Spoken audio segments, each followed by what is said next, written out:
an arrest warrant under unclear circumstances. Former Deputy President Rigathi Gachagua has said he'll unveil his new party in May. He was addressing residents in Kiserian, Kajiado County, where he was accompanied by area Senator Seki Lenku and his Kiambu counterpart, Karungo Thangwa. Gachagua, who's vowed to ensure that President William Ruto fails to get re-elected, said the party, to be chaired by someone from Kajiado, will field all candidates from MCA to President in 2027. Tunaunda chama yetu ya siasa na hiyo chama watu ya Kajiado ndio mtaongoza hiyo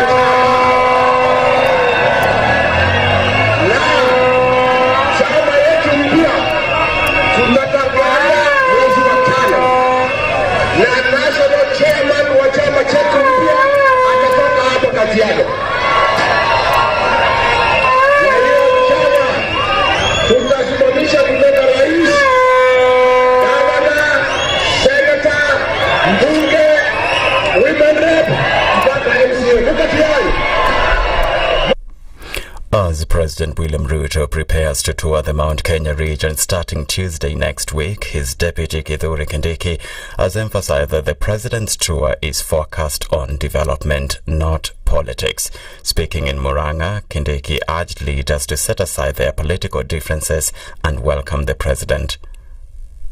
Haja kuja mkutano ya siasa, amekuja kufungua masoko yetu, yale yamekamilika, mambo ya stima, mambo ya barabara zetu na irrigation ambazo ziko huku, irrigation project. Si namna hiyo, rais ndiye amenituma hapa tukiwa nao waheshimiwa, kuhakikisha kwamba zile projects za serikali ambazo zimeanzishwa zinaharakishwa, zinaisha, ili mwananchi apate msaada haraka. Kazi ya kuweka siasa mbele ni kazi ya upinzani. Kazi ya serikali ni kuhakikisha miradi ya wananchi imeharakishwa. Sports CS Salim Mvurya has announced the resumption of the construction of the stalled Ruringu Sports Stadium in Nyeru County starting next week. The stadium, which will have a capacity of 15,000 people and will cost 750 million shillings, is expected to be completed by next year.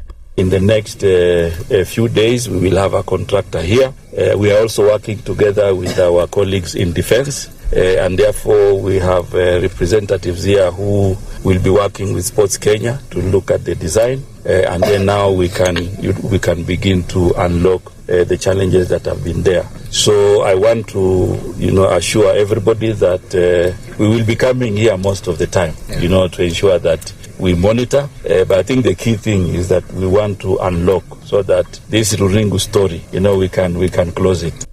U.S. President Donald Trump has signed an executive order targeting the Smithsonian Institution, which operates more than 20 museums and research centers visited by millions yearly in Washington, D.C. and New York City. The order directs the Vice President to eliminate improper, divisive, or anti-American ideology from the Institute's museums, centers, and the National Zoo in Washington.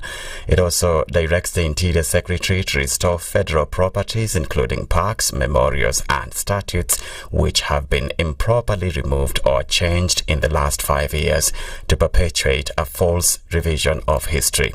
That's the Newswire. I'm Edwin Lisamira.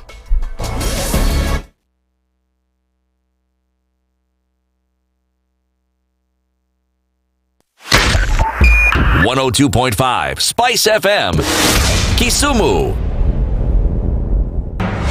The following takes place from 6 a.m. to 10 a.m. every weekday on SpiceFM. One of the things that are ailing our country is negative ethnicity. You find you as a state of, instead of thinking as a Kenyan, you think like a tribal person. Let me tell you something. The biggest problem we have had in this country is a leadership deficit. There is nothing that you are going to do in the process of change if you are not a risk taker. So you really have to pursue your vision to a logical conclusion and even be ready to step on people's toes. When it comes to the economy, you can't run away with it. They say statistics are like bikinis. They reveal a lot, but they conceal the vitals. And so government people would throw statistics at you and tell you they're revealing a lot of information to you, but it's really concealing the real vitals. We need to get out of that, because when we want to grow our democracy, one basic thing that really requires to be understood by the political class, by all of us, is institutions are critical. This is the Situation Room, the only way to start your day.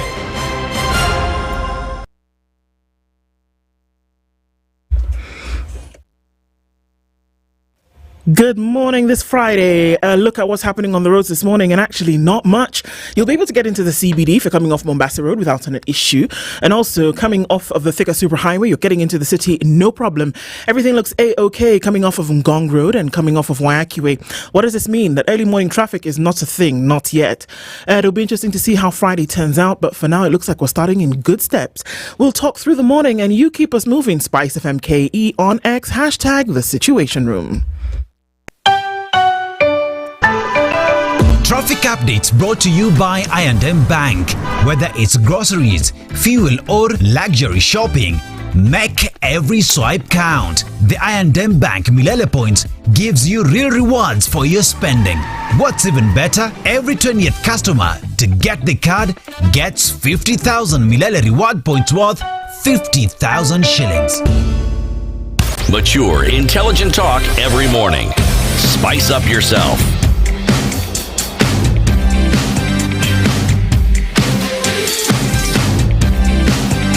Mornings done right. 94.4 Spice FM, Nairobi. I asked my mother, what will life be? Will I be rich? Will I be pretty? This what she said to me. Que sera, sera.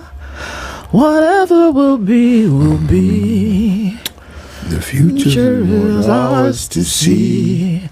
Que sera, sera. Good morning. Good morning. Sera. Sera. What will be, will be. Que sera, sera. Sera. How are you this morning? Good this morning, as you can see. I can. Well done. Well done. As you're doing that thing, well done, well done. How are you? I'm all right. Let me tell you. Tell me. You see, a minute like this of sleep, I did not do. Hi. Wallahi. What you up to? I hope you're recording your audiobooks. This is now becoming, this is in kawaida. Yeah. The other day it was 2 hours. Yeah, now it's but none. Hey, what's wrong? It's you should tell us. and why must something be wrong? It's you can stay awake at night. You can even stay and awake and not sleep. Siti, how are you? Good morning. I'm very well, thank you. Good morning. Salamu, salamu. Otherwise, Mimi, niko tu at least. You know, that thing threw me for a loop when I first got here. Otherwise, and I was like, otherwise what? Exactly. And I would be like, otherwise what? We've not established anything previously. How can it be otherwise? Until I then got steeped in colloquialism, then I understood. Okay, you gotta love my country people, bana. Uko sawa? Kofiti? Otherwise, I've already told you I'm okay, but otherwise, otherwise. That's where we are. Ramadan Kareem. What's up, Makbul? Counting the days. Counting the days. Yes. 2 to 3 more days to go. Yeah, actually, Sunday is when I'll be praying myself. Yeah. Because I started on fast, so yeah, my 30th day is Sunday. Yeah. Oh, okay. So you can, depending on when you start, is when you finish, essentially. Yeah, pretty much you just count your 30 days. But if the moon is seen earlier, so you can actually have 29. So it's usually either 29 or 30. Oh, okay. Yes. So either the moon or your 30 days. Or your 30 days, yes. Oh, that's interesting. Yeah. Okay. So the moon starts to be sighted from the 29th day of fasting. So if you see it on the 29th, then that's when you break your fast. Then you break. Okay. Well done. We are in Friday. Yeah.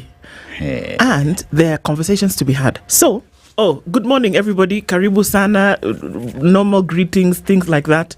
Edna is in the house. Anatusalimia tu pia. Of course, watu wanamsalimia, but we'll get to that in just a minute.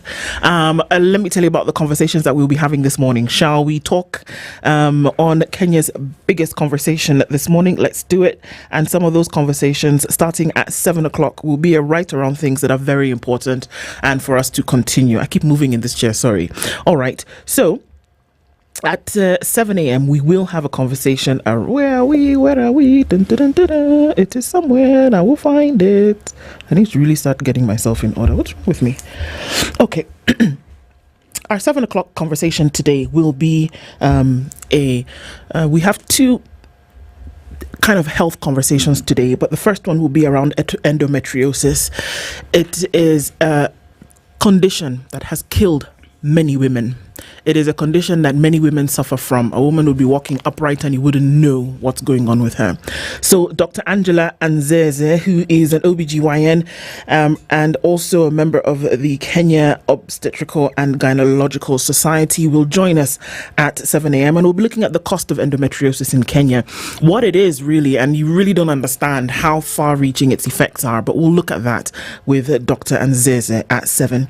And then Faith Okwisa Okwayo will join us at 8 a.m. She's the chairperson of the Chronic Disease Society of Kenya, and we'll be looking at a workable model for chronic disease care in Kenya. Chronic disease, what are we talking about?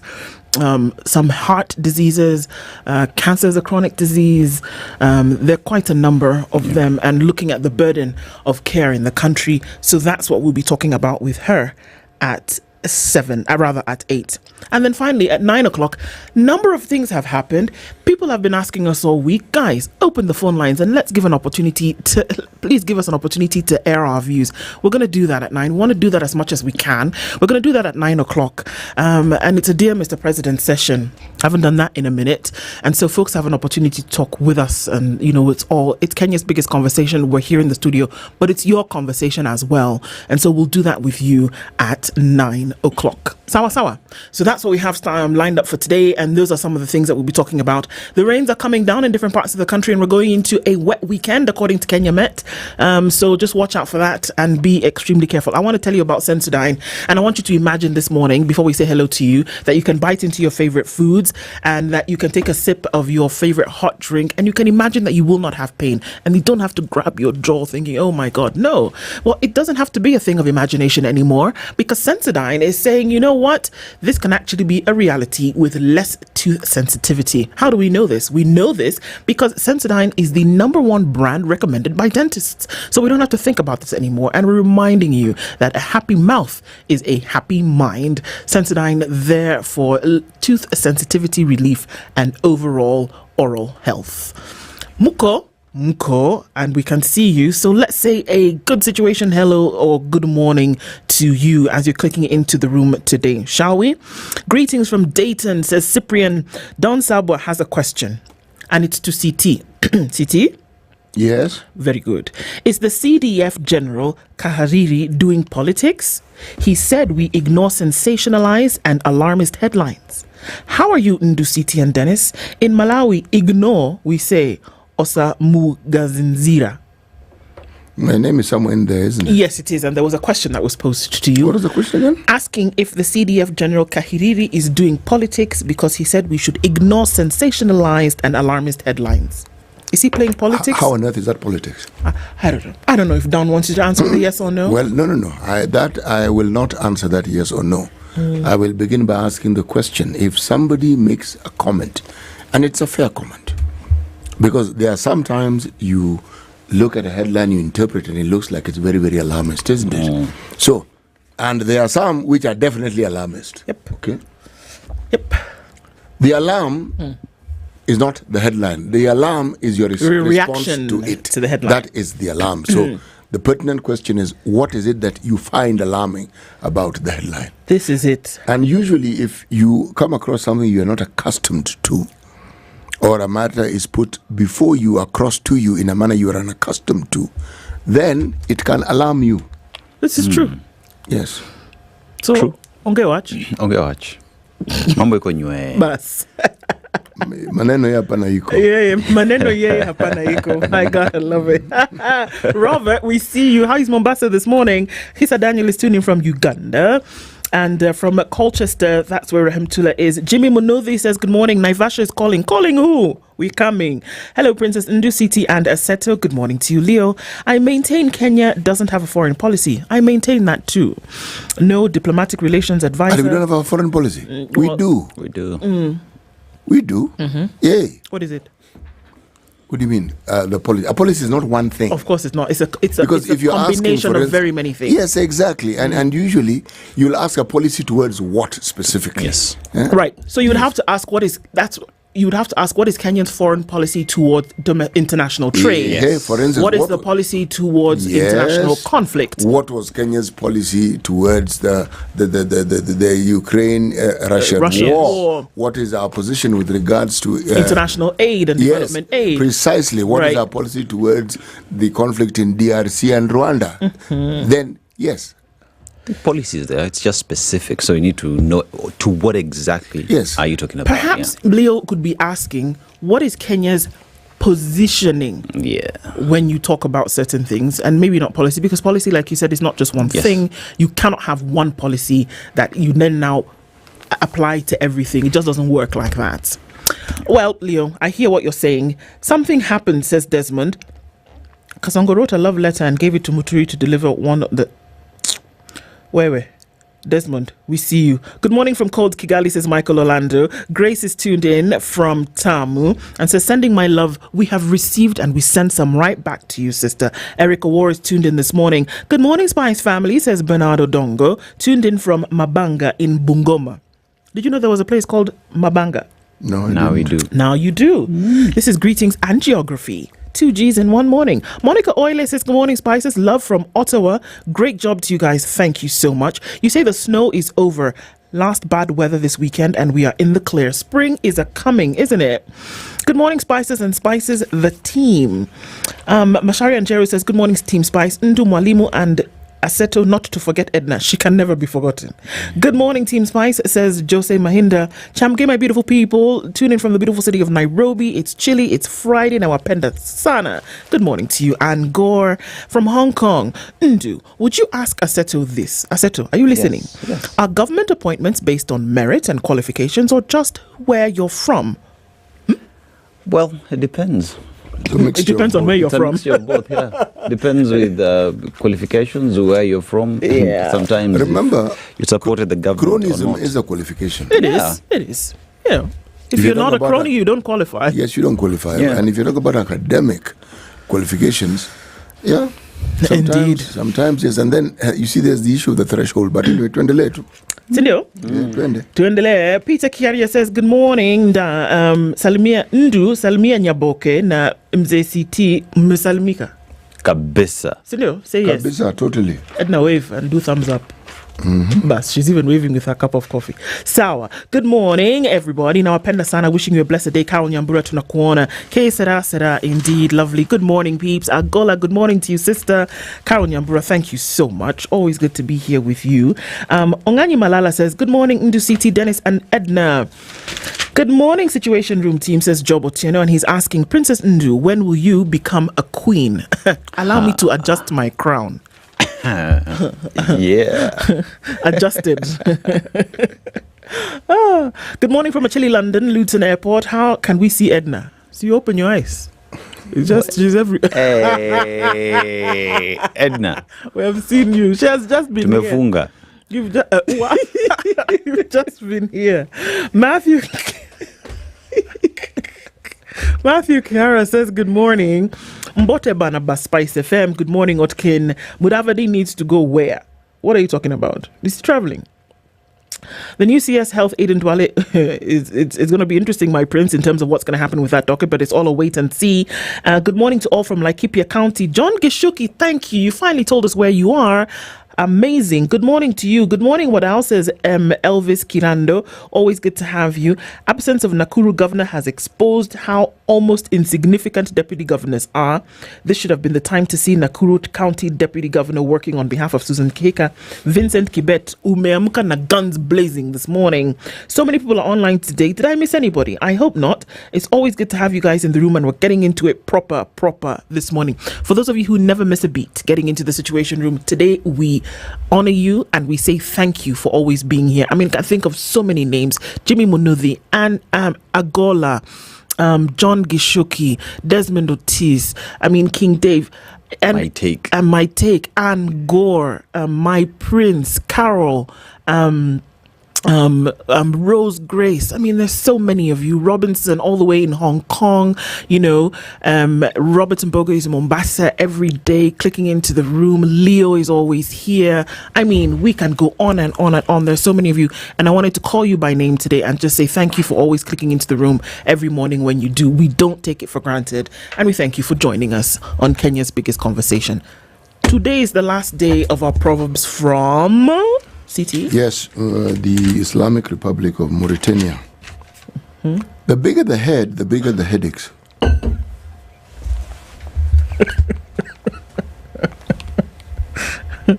Yeah. Mm-hmm. Or should I preamble it by saying the Islamic Republic of Mauritania is in Africa. Uh-huh. Yes. It's one of the countries in the Sahel. Okay. Uh-huh. So it's amazing about this thing. You know, the diverse climatic condition in this continent is very interesting.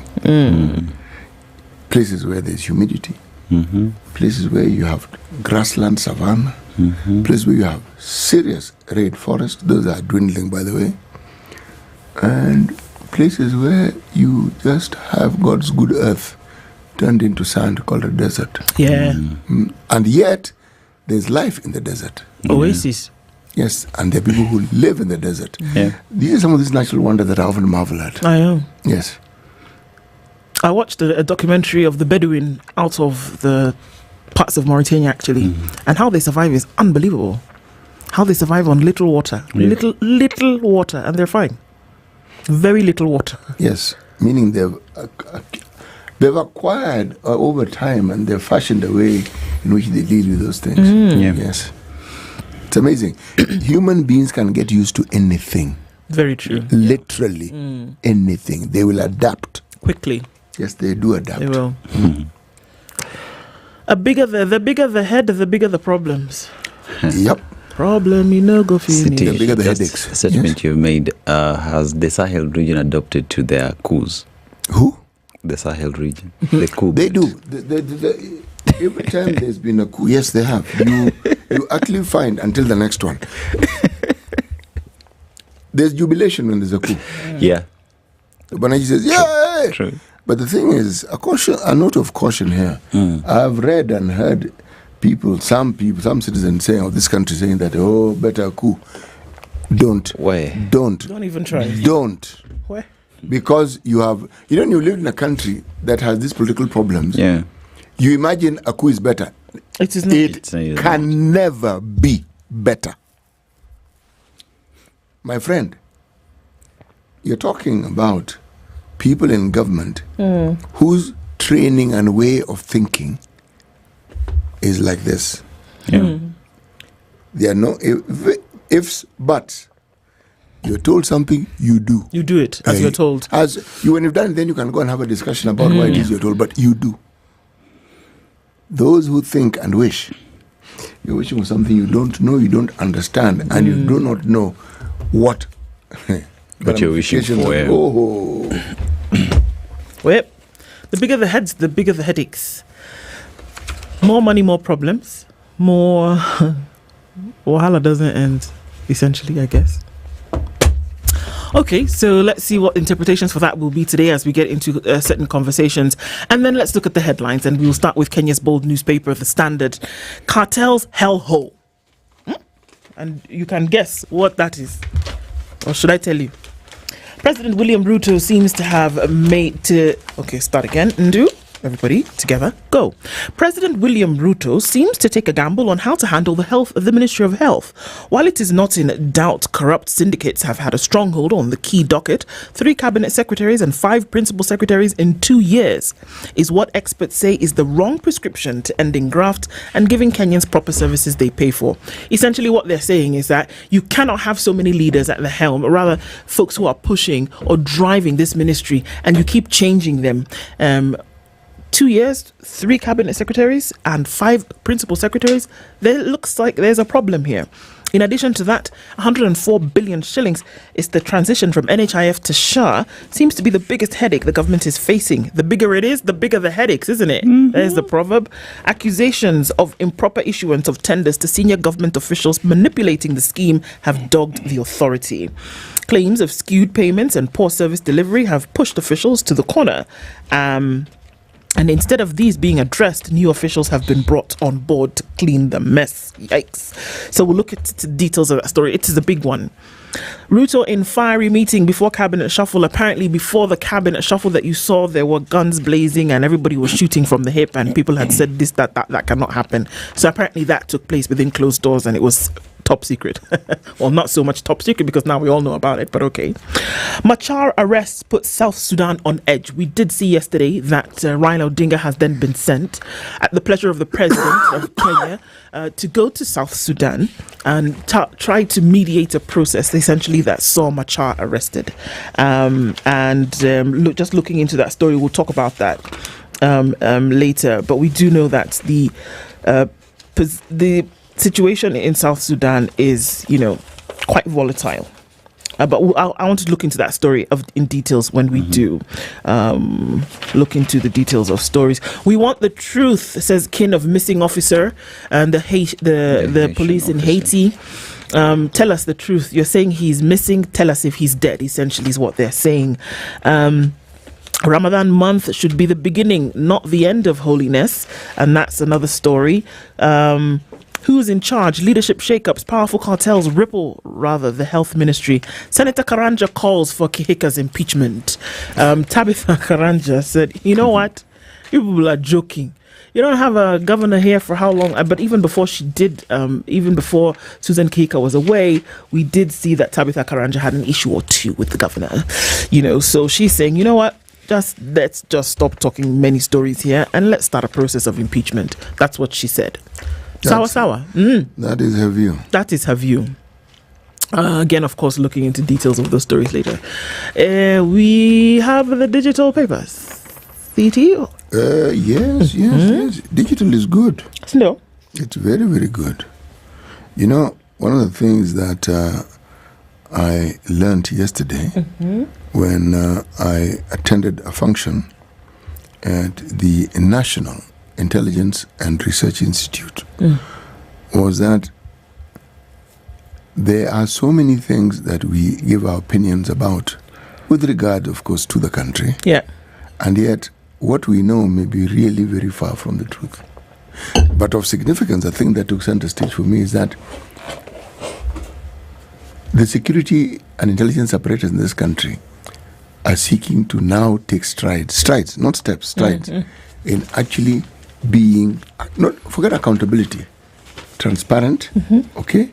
And they also want to be accommodative within reason, of course. Within reason. Yes. So, of the activities and what it is that they do. It is fascinating when you're sitting there and the head of the military, the CDF, is talking about what they do, their role, how they go about it, and what they are mandated to do. Summarize, he said, we protect the country from external and internal. Our job is to adhere to the norms of the Constitution, and that's what our role is. Period. We often form opinions based on what we think, what we've heard, what our 10 best friends have told us. And yet, what the truth is with regard to just the Constitution and the specific mandated, documented policy and constitutional functions are not out in the open. So it is good. We shall see how this process is worked out. Benedict Kabiru, authorities confirm officer killed in Haiti. This is on the where? This is on the Star newspaper. Did senior political hire youths to chant anti-state slogans? Haji defends NIS, spells out hurdles agencies face in terrorism war. That's a report on the function from yesterday. Yes. Kenya re-service profits goes up 336% to 2.9 billion. Okay. You know, when I looked at Kenya, first of all, I thought it was Raila.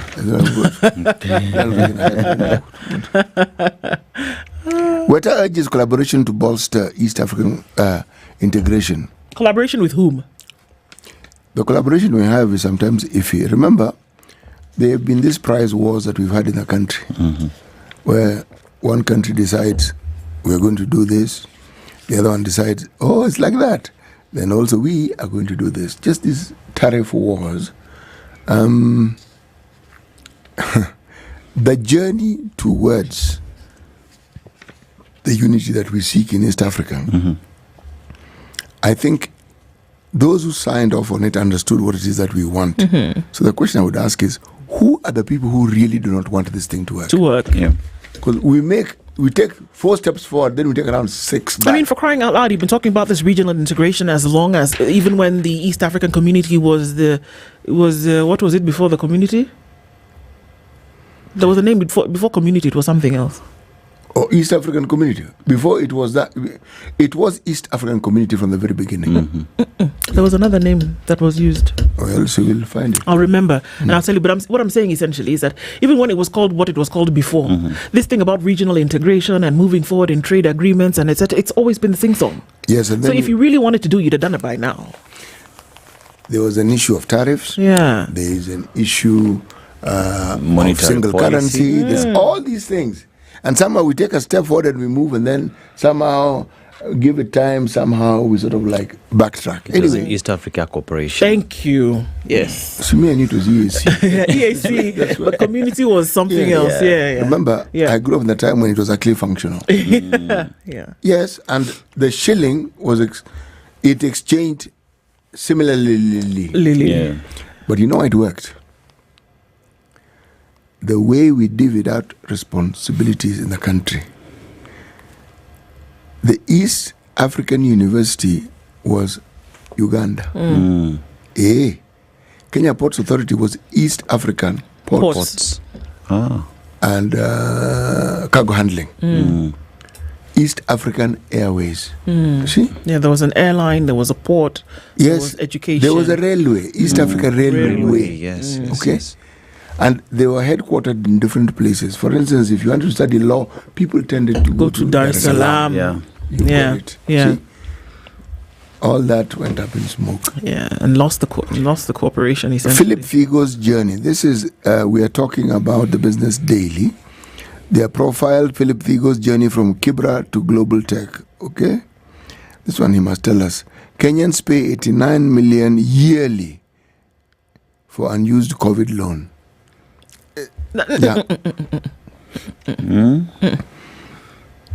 Yep, if you think that is bad, 82% of private hospitals downsize on cash crunch. I'm already at a disadvantage. Please don't anger me this morning. Yep. What? Okay. Sawa? Wacha tuangalie barabara.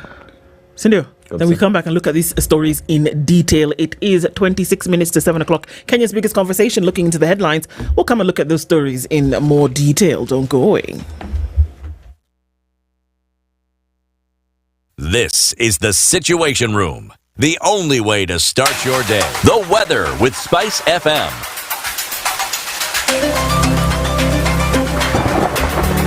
Rainy conditions in Nairobi, 16 degrees, we'll see highs of 19 and highs of 22, and mostly cloudy. Nakuru at 15. It's cloudy at 16 into Nyeri with highs of 21, while at 15 it's cloudy into Eldoret with highs of 21. Mombasa is cloudy at 25 with highs of 32, while Malindi at 26 is sunny with highs of 32. Mostly cloudy at 20 into Kisumu with highs of 25, while Kakamega at 18 is cloudy. We'll see highs of 24. It's 19 and cloudy into Kampala with highs of 24, while Dar es Salaam at 25 is sunny with highs of 28. Cloudy at 15 in Johannesburg with highs of 20, while at 27 it is sunny in Mogadishu with highs of 34. At 14 it is partly sunny into Addis Ababa with highs of 23, and we're looking at a clear Lagos at 27 with highs of 33.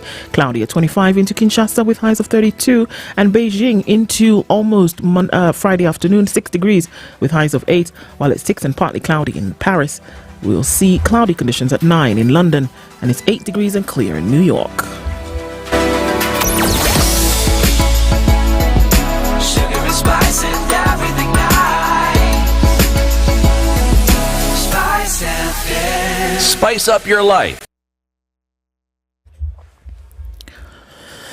There is a little bit of traffic. It's coming off the Thika Superhighway this morning. Just a little bit of that. Nothing to worry about. Not too much. As you get then towards from Githurai through towards the Allsops Junction, it's going to slow down just a little bit. But then after that, I think we're fine. And then doing Easy Street until Survey the Pangani Underpass, and it slows down again. This shouldn't last too long. Just from Friday musings, but let's see what happens. Magadi Road already starting to build up this morning, coming in from Ongata Rongai, and it comes in from that loop from Gong Town. So folks using that route to get towards Langata Road. Apart from that, we're not seeing too much action, at least not for now. Let's see how Friday morning pans out, and we shall talk to keep things moving. SpiceFM KE on X, hashtag the Situation Room.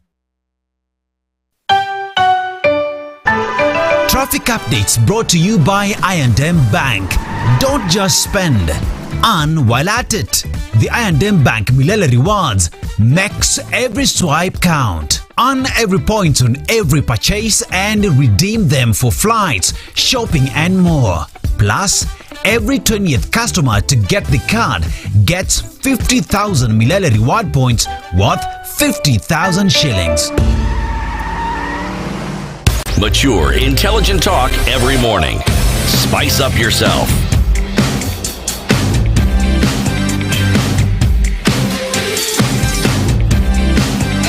Mornings done right. 94.4 Spice FM, Nairobi. It is 23 minutes to 7 o'clock, and we're looking at stories making the headlines this morning and into details. The cartel's hellhole. Mafia House has been called Mafia House. It's been called the home of cartels, cartel cauldron and all of these things. But then the question is that if you do not have proper leadership at the helm of an or of a ministry that is central to so many things, then we have a problem. That this headline is talking about, 3 cabinet secretaries now and 5 principal secretaries in 2 years, and that now since 2022 the first CS Health was Nahumicha, and then swiftly followed by Baraza, and now we have Duale. And this has happened in the span of 2 years. And we have had 5 PSs so far. Harry Kimtai, Mary Mudhoni, who was there before, across board. And then now, in the person of, if nomination goes through and all of that, Dr. Oluga. So let's see. But now the question is, with all that has been done, let's hear a comment that was made by Dennis Miskela, who's the Secretary General, who is the Deputy Secretary General. This is an error here. The Kenya... the union, rather, and he says they keep on saying Afia House has cartels, but the cartels exist within the sector. The ministry is influenced by individuals who want to bring foreigners to work without licenses for cheap labor. Of course, he's making reference to the Cuban doctors. Mm-hmm. We have people who want to get insurance deals. Diana Marion, who's the Secretary General of the Kenya of now. These headlines of giving everybody Secretary General, I'm not sure what's going on, but that one needs to be checked. That is KMA, yeah? Kenya Medical Association. So this is correct. Diana Marion is the Secretary General. Shake-up in the Ministry of Health creates uncertainty, disrupts critical reforms, and affects the morale of healthcare workers who are already stretched thin. Let's look at an amount of 3.7 billion shillings. Procurement scandal at KEMSA involving donor-funded mosquito nets led to the removal of Principal Secretary Josephine Mburu, while PS Peter Tum was reassigned. So those are the 2 I was looking for at that time. Yeah. Josephine Mburu and Tum moved under Nahumicha. Remember? Now, John Juma, who's a health economist, says the shake-ups will not solve the problems at the ministry because the problems originate from State House. Duale will not achieve anything unless the presidential advisors and the suppliers let the Ministry of Health free. So essentially what they're telling us now is that the ministry essentially is not free to operate because it is held captive essentially this is what everybody's saying, that it's held captive by the executive. Siti, I can hear you breathing. Yeah, I'm breathing because, this being held captive, how does it work exactly? Do you present your wrist and say, shackle me? Or... Yeah, how does it work? Because I've heard the same being said of Parliament. Yeah, because this is the question, and this is what the story is asking, essentially, that who is in charge? That if you had the people at the helm of the ministry actually in charge of doing health work, then we would not see the problems that we see today. But because you see so much in terms of wrangles, confusion, cartels, this, that, money lost, taken, then it means that the people who are supposed to be in charge on paper are actually not in charge. Now, this is what Marion, who is the Secretary General of the Kenya Medical Association, Dr. Diana Marion, said. When political interference overrides structured planning, the consequences are felt in our hospitals, clinics and communities. A mother in a rural dispensary struggling to get essential medication, a child unable to access emergency care, or a family burdened with high medical costs are all real reminders that health sector instability is not just about boardroom discussions. It's about real lives. And I think she's echoing what Dr. Miskela said when he was here last week on Friday. He said, you know what, here we are having these political discussions about who spent 104 billion, or who didn't say what, or who is going to close your license because I've just directed Kiswahili to English. Who is going to not renew your license because you are asking for money? But you know what? There is somebody who needs dialysis tomorrow, and those are the real issues. There's a child who cannot get emergency care. There's a woman who is trying to be delivered of her baby. Those are the real issues, and those are the real issues that a Ministry of Health should be after. But it seems like it's all wrapped up in the political, And so if you look at it at a glance, health CS who served under Kenya Kwanza government, Susan Nahumicha, Deborah Baraza, and now Aiden Dwale, if his nomination goes through. PSs who have served under the Ministry of Health Medical Services, Peter Tum, Harim Kimtai, and now newly appointed to take over from Kimtai, Ouma Oluga. PSs at Public Health, Josephine Boro, sacked, and Mary Mudhoni, who is currently serving in public health. So now they're saying these powerful cartels that are essentially running the ministry are not just there running on their own, they're being controlled. You see, when you hear of these powerful cartels, everyone is talking about powerful cartels. Clearly, there is an idea of knowing who these cartels are or what it is they do. I mean, how difficult is it for Name, Shame Act? It seems to be very difficult. That's a pipe dream. Look, one Kidhuri Kindiki, remember when he was the interior CS? Yes. He said, in 30 days, I am going to name the people who are behind the insecurity in the North Rift. To date, we've not heard those names. Former Deputy President Rigathi Gachagua said he knows the people who are involved in corruption scandals at Harambee House, and he's going to name them in 2 weeks. To what? To date. To date. We've not. This naming and... Which... There are many. Yeah. Senate did investigations into MES. What was it called? Medical equipment leasing scandal. And they said that they did a report services. And they said that they were going to do a report and that they know the people who are involved in the scandal. No? So we all know the people involved in these scandals. We do. It is a pipe dream to name them, which begs the question then, do we have a good political goodwill to deal with the cartels in this country? No. Bas.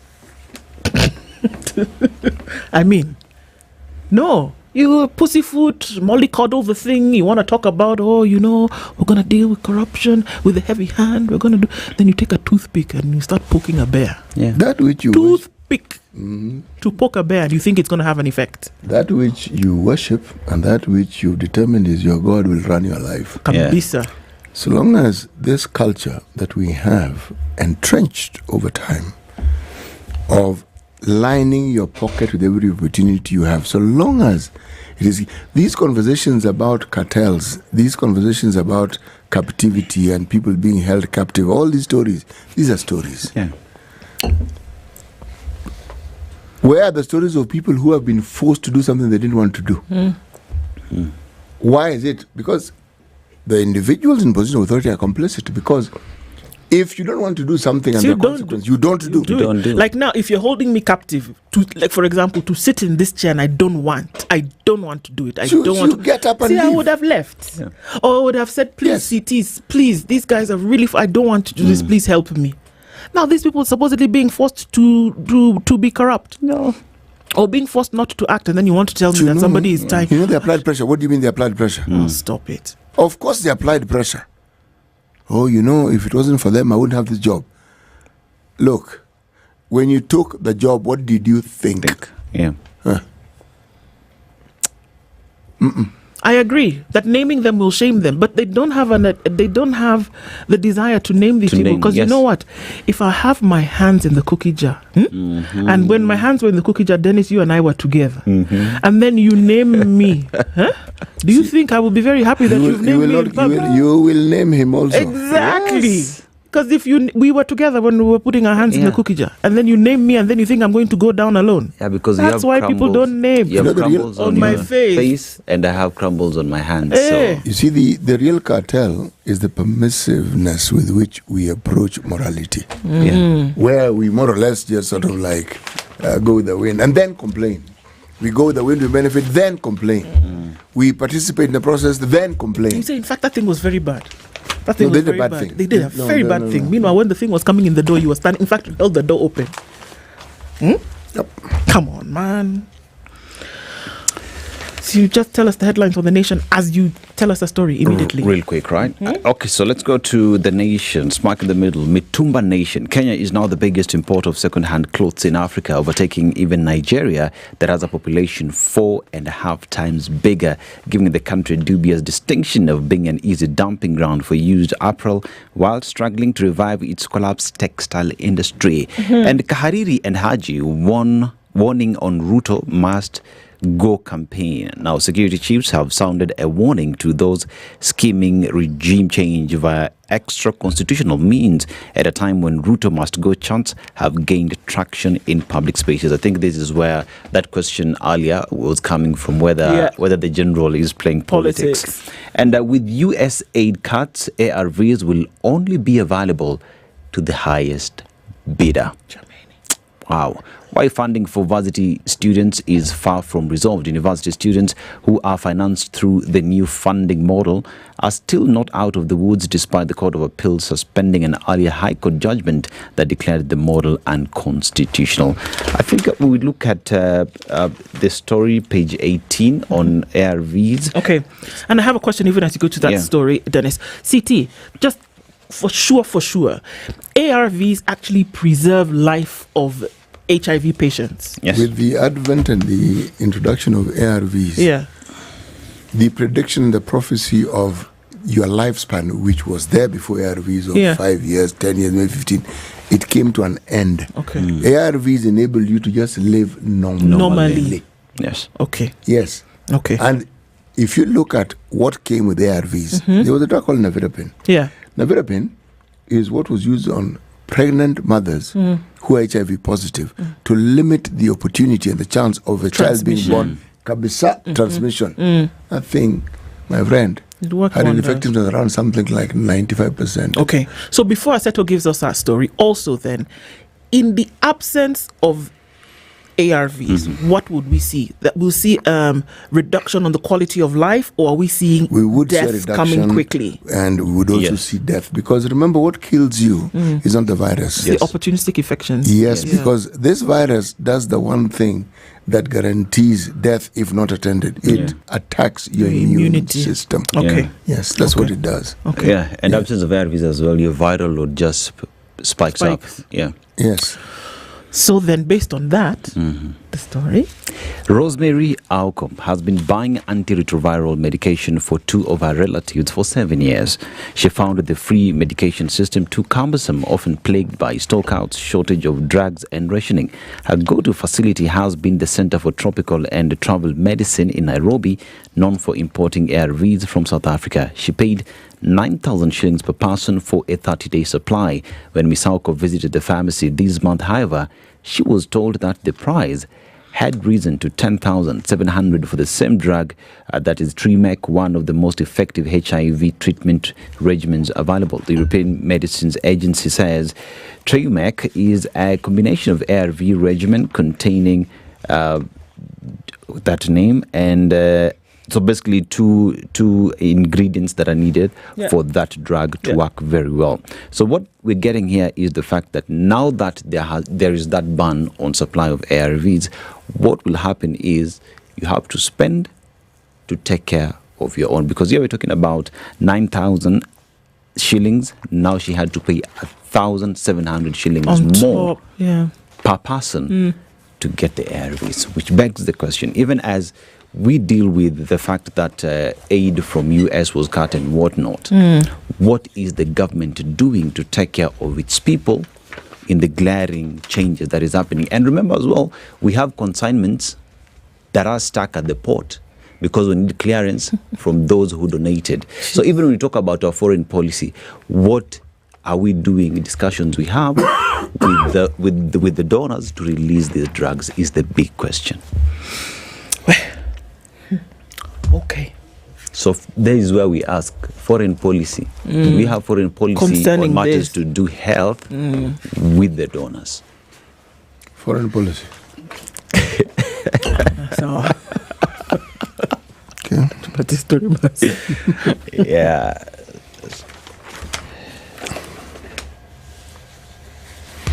Okay. Let us look at the Star. All right. Okay. Western leaders concerned about speculations to kick out House Speaker. Okay. Weta ouster. Luya MPs protest to Ruto. No, this is the bank. Is there an ouster? Just hold it. Let me come back to it. Haji defends NIS, spells out hurdles agencies face in war against terror. They did so eloquently. The AG also spoke, and her speech is not mentioned in these articles. She spoke very well. Why? She looked at the future and talked about the problems that we're facing, starting with the demographics, the number of people who are now moving to the urban areas, the problems that come with the population. And she projected, looking at the population of Kenya now and what it was 4 years ago, the trajectory we can see. And in not too many years, we will probably get to 80 or 85 million. It says now, that if not checked, comes with a myriad of problems. Yes. And the issue of insecurity then becomes multiplied. Okay? I'm saying that because it doesn't appear in these articles. But it was said. It was said. Yeah. And she looked into the future. Yes. All right. Benedict Kabiru, authorities name officer killed by Caribbean gang. That's his name. Okay? Siasa. Ruto's game of chess and new battle for Mount Kenya region. This is a story on page 2 and 3 on the politics. Do you have official statement from the government with regard to Kabiru? No. So where did they get that? No, that's the question. Where did that story come from? The government of Haiti has identified the Kenyan police officer killed by a gang in the Caribbean nation as Benedict Kabiru. He was shot dead on Tuesday in Sevienne while carrying out an anti-gang operation. The officer, who was part of the multinational security support mission in Haiti, was killed during the operation carried out mainly with Haitian forces. This is number 2 now, officially, isn't it? Yes, number 2, yes. It's official. Yes. Let's go to bang in the middle of the paper, shall we? Let's do it. All right. Western leaders concerned about speculations to kick out Speaker. Weta ouster. This is the thing. Yes. Luya MPs protest to Ruto. Okay? Then in this picture, there is a picture of Ndidi Nyoro and Babu Wino shaking hands and smiling really broadly. Nyoro Babu acquire new joint party. Okay? This is what they're saying. Good for them. Okay. Well done to them. The Business Daily. Postal lays off 600 as mail delivery plunges. Huh? Posta to lay off 600. Oh, mail as in post mail. What do you think? Mail as in M-A-L-E. M-A-L-E and then delivery. I was going to say, what? That should be a bigger headline. That should be a bigger headline. Mail, not mail. I didn't connect with the poster. City. That's what one of our leaders say, Matamchi. Jeez Louise. Matamchi. Matamchi alunga. Where? I would have been like, huh? And why is the Business Daily carrying that headline? But anyway, please do carry on with the mail. 25% of workforce targeted in shake-up. Okay? State-owned Postal Corporation of Kenya has revealed plans to lay off 600 employees as part of a radical shake-up of the business which has been hurt by new technology. Well. Hurt. I didn't know this was coming. Okay. Okay. So sad. It's very sad. I want to look at two stories. I don't know. Okay. But I think this Mitumba Nation story about, bringing in of clothing and then dealing with textiles in the industry can form part of our conversation at 9 o'clock. We can look at that. But I want to look at this story now, which has put Raila Odinga on a plane to go and mediate in South Sudan. And what's the story there? Is looking at, and then we of course said, you see Raila is actually doing the work that he should have been doing if he was given the AUC chair. And it didn't take long for them to realize that he's the man for the what? The man for the job. South Sudan on brink of war as Machar is held. A fragile peace deal in South Sudan was collapsing Thursday after the arrest of first Vice President Riek Machar, longtime rival to President Salva Kiir, threatened to throw the country back into war. A convoy of 20 heavily armed vehicles entered Machar's residence in the capital of Juba late Wednesday and arrested him. According to a statement issued by a member of his party, a dramatic escalation of a conflict that has been building for weeks in the world's youngest country. A power-sharing deal between Kiir and Machar had been gradually unraveling, risking a return of the civil war that killed around 400,000 people between 2013 and 2018. The deputy chair of Machar's party said his arrest had abrogated the agreement. You weren't supposed to arrest him, guys. The prospect for peace and stability in South Sudan has now been put into serious jeopardy, according to Oyet Nathaniel Pierino in a statement. There was widespread international condemnation, including concern from the African Union and United Nations mission in South Sudan, which is UNMISS, with the latter warning that the country was on the brink of relapsing into widespread conflict. Juba was calm Thursday with businesses open and people on the streets, according to a journalist of Agence France Presse. But there was a heavy military presence around Machar's home, which is located just meters from the president's home, including a tank. So the question is, what fueled this particular arrest? What was the problem? They had come to the place where they were about to say, we can agree on this, but then clearly Kiir and Machar are still not on the same page. Whatever. No. All this brokering was to try and get them closer together, but it would appear as that without the brokering and the constant conversation, that they were just getting further and further away from this kumbaya moment. And what they're saying is that what stopped the war is that they were able to come and discuss, but that they were not agreeing on certain things. And what happens now is that the chance of conflict returning is then very high. And enter Kenya. And President William Ruto says, you know what, Raila, go and show them essentially what you would have done had you been the AUC chairperson. Even when you talk about South Sudan, South Sudan was supposed to have elections in 2024. Yes. Which was pushed to 2026, to December of 2026. And there has been, if you talk to foreign affairs experts, they say these wars and disquiet that always come whenever there are elections is because the people in these high offices don't want to get to elections. They want to hold on to that power. Exactly. So it'll be interesting to see what Uganda, Ethiopia and Kenya are able to do, because these are the three countries that essentially are brokering some kind of peace.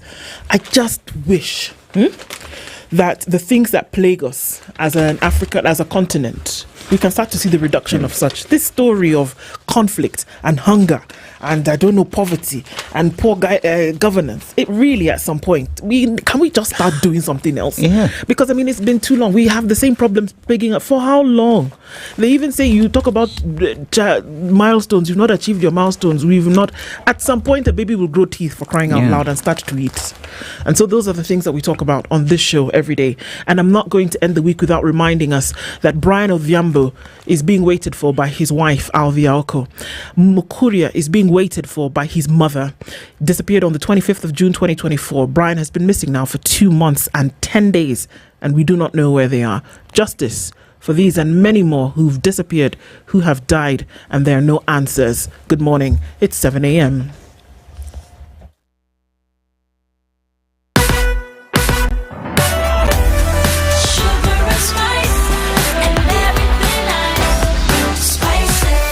Spice up your life.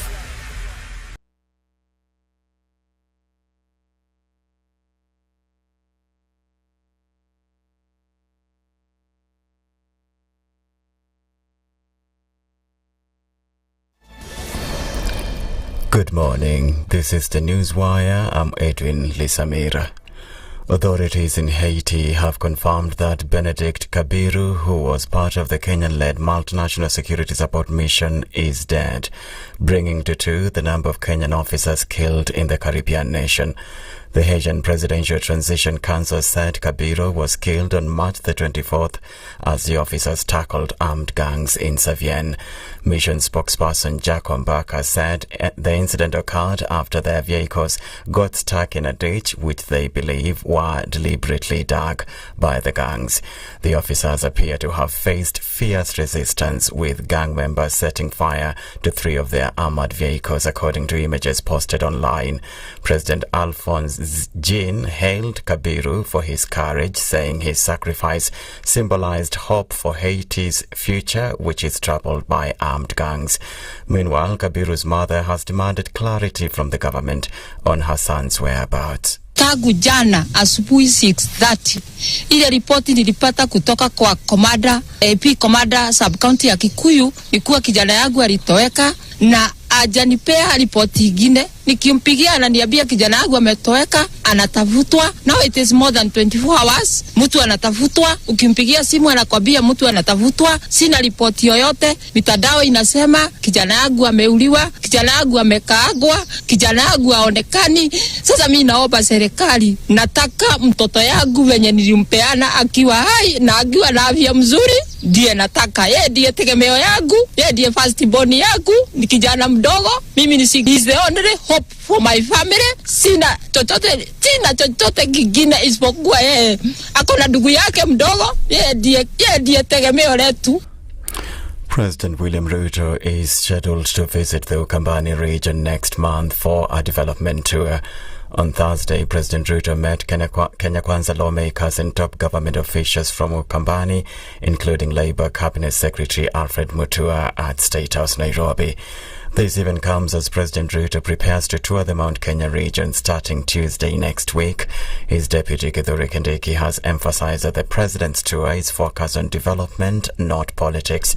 Speaking in Murang'a, Kindiki urged leaders to set aside their political differences and welcome the president. Haja kuja mkutano ya siasa, amekuja kufungua masoko yetu, yale yamekamilika, mambo ya stima, mambo ya barabara zetu na irrigation ambazo ziko huku, irrigation project. Si namna hiyo, rais ndiye amenituma hapa tukiwa nao waheshimiwa, kuhakikisha kwamba zile project za serikali ambazo zimeanzishwa zinaharakishwa, zinaisha, ili mwananchi apate msaada haraka. Kazi ya kuweka siasa mbele ni kazi ya upinzani.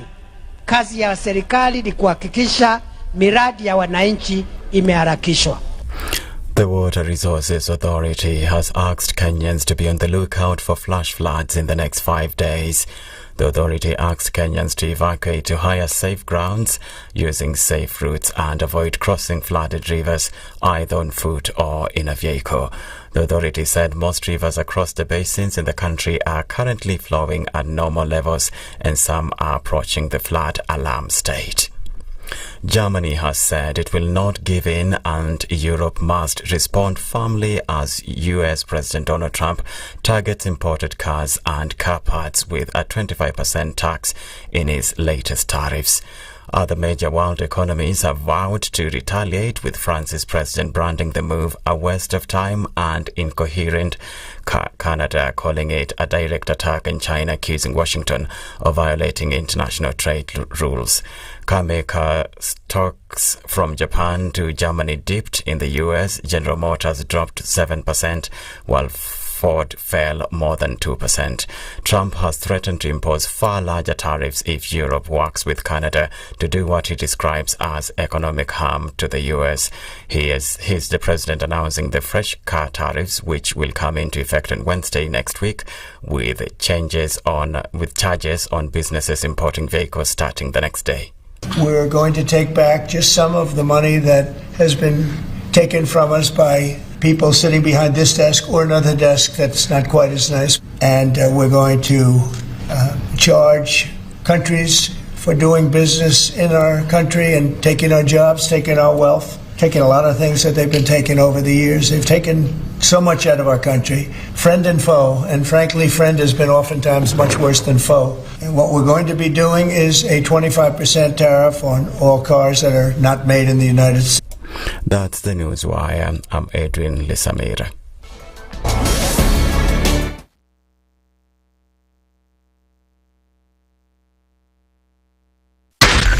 SpiceFM, Nakuru.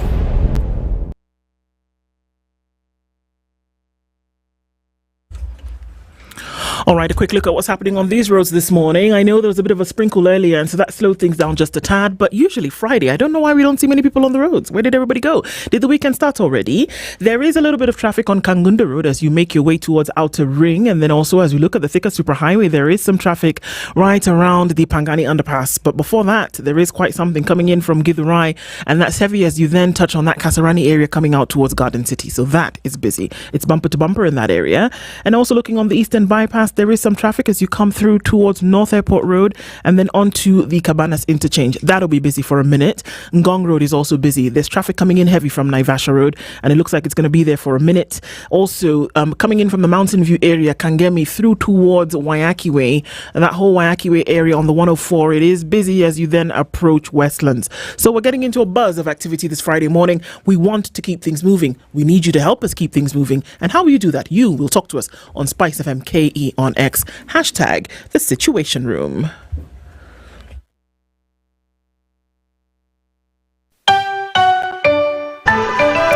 Traffic updates brought to you by I&M Bank.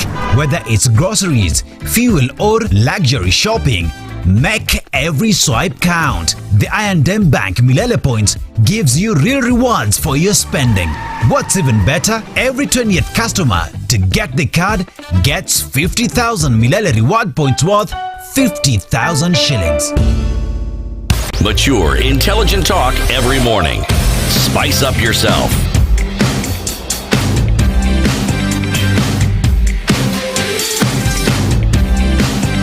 Mornings done right. 94.4 Spice FM, Nairobi. A very good morning to you. It's 8 minutes after 7 o'clock. Let me get those numbers together. 8 minutes after 7 o'clock this morning. It is the 28th of March. Did you know this day would come? You knew it would come. You didn't know it would come so quickly. But here we are, throttling towards the end of March already. And welcome all our audiences. You've clicked in on KTN this morning, Karibu Sana. And our live streams are up on YouTube, on Facebook, and on X, and you can follow the conversations there, as well as on radio around the country, the region, and indeed the world. This is Kenya's biggest conversation, the Situation Room. It's Friday, and so we will have a Healthy Friday conversation today, and I'll let you know what that is again in just a minute. But can I start off by asking you what you do, Dennis, when you're looking to get to university and not quite sure how to navigate those waters? Well, if you want to get to universities, the first place you go to is just go to ALX, and ALX Pathways will give you an opportunity to study abroad. But what are we talking about? We're calling upon the young Kenyan graduates fresh from high school who want to study in universities abroad. And ALX is coming in to assure you that you are able to have this dream become a reality. Through what exactly? By ensuring that you get scholarships and sponsored placements. Now, ALX Pathways goes further to ensure that you gain globally recognized skills and a network of global universities. You go to bit.ly/pathways-sfm. That is bit.ly/ALX Pathways SFM, and there you will get all these information. Remember, deadline is the 21st of April, so let's go clicking, applying, get opportunities. Absolutely. CT, yesterday I told people, and I know you will now tell me that what I said is true, right? I told people that there is a world currency MasterCard from I&M Bank. You did. I also told them that if you use this card to fly, to shop, that you can get points. And then I also told them that if they are the 20th customer to apply for the card on the app, and then they start using the card, that they can get 50,000 shillings in points that is equal to 50,000 reward points that is equal to 50,000 shillings. Yes. Was I right? You are absolutely right. Whenever you use the card for any financial transaction, you actually earn points. You swipe it, you earn points. If you happen to be the 20th person who has gotten the card, yes, that is when now you will be that person who is able to get 50,000 Kenyan shillings free. The 50,000 shillings is equal to 50,000 Milele points. Okay? 1 point. 1 shilling. 1 shilling. Or 1 shilling, 1 point. Kabza. Now, it is the I&M Bank World Credit MasterCard. Yes. So apply for one. And what is the name of the app again? It's a free. Did I say free? You did. Okay. It is called the I&M Bank World Credit MasterCard. Okay. Yes. Apply for it on the app, get the card today, and then start to earn as you shop, as you fly. And then you can use those points to do what? To shop and fly again. And that app is called the Go app, meaning when you go to it, you will actually get to do what? To register. Fantastic. Yes. That's the stuff we're talking about, and we'll get into more details about how you can actually go ahead and do that. On Kenya's Biggest Conversation, Fridays, we do have a Healthy Friday conversation, and we'll talk about the things that affect people. And today, it's one of those conversations again. Endometriosis is a condition that many women suffer from. And not just they suffer, but people who are linked to them in terms of family, in terms of medical care, also suffer the effects of this condition. And joining us to discuss that this morning is Dr. Angela Anzeze, who is an OBGYN, obstetrician gynecologist, and she's also a member of the Kenya Obstetrical and Gynecological Society, and she joins us in the hot seat this morning. Dr. Anzeze, good morning. Good morning. Thank you for having me today. Thank you so much for being here. Yeah. We're going to be talking about heavy stuff, literally, and I'm sure we're going to use that heavy in a lot of the things that we talk about today. But before we do that, CT, who we know you know. He has a proverb. He'll tell you where that proverb is from as he gathers them every week. And then we'd like you to interpret that for us this morning. It's fun stuff, trust me. Yes, this is the last day of the Proverbs from the Islamic Republic of Mauritania. Africa is a wonderful continent. Rich in resources, rich in mineral deposits, and yet one of the poorest countries on the planet. Not good. The proverb: the bigger the head, the bigger the headaches. Can I translate that literally? You can, yes. It means the bigger the issues at hand, the bigger the challenges. Literally. And how would you interpret that for yourself? Every challenge that comes your way, anyone who's faced many challenges grows. If you look at it that way. You grow, actually. Yeah. That's interesting, because we look at it like, the bigger the thing, the more problems you have. But here you are, that you've been through more challenges, you actually grow. You grow from them. Life is a journey. The human mind fascinates me, honestly, that you can be thinking in one direction and somebody will just come and give you something totally and you have a different perspective. Even CT is dumbfounded. The interpretation is excellent. It's fantastic, isn't it? Dr. we're talking about endometriosis today, and I just think about it over the last year and a half, and we've seen a lot more in terms of awareness around this condition. We've had one of our own in the media circles who passed away from the effects of endometriosis in the beginning of last year. And we're getting into that conversation this morning because more and more people suffer it, but sadly suffer it in silence, that you would not be able to look at somebody and know that she suffers from endometriosis. But before we get into how it's being handled and the burden that it has placed on society, would you give us a round description of what endometriosis is? Okay. So endometriosis is a condition whereby you have the cells of the inner lining of the uterus going outside the uterus. So the uterus has 3 layers. So you have the inner lining where the menses are produced, and then the middle layer, which is the muscle, which is involved in like contraction, like during labor and so on, and then the outer layer. So where the periods come from is the inner layer. And what happens in endometriosis? The cells of the inner layer move out of the uterus. So they can spread to parts of the uterus, like for instance the ovary, and even beyond. So like you have the bladder and the bowel. And in severe cases, other parts of the body, like for instance the lungs, the respiratory system, and so on. It can even be extreme and even go to the brain. So that in a nutshell is the definition of endometriosis. How did we start to know that that's what it was?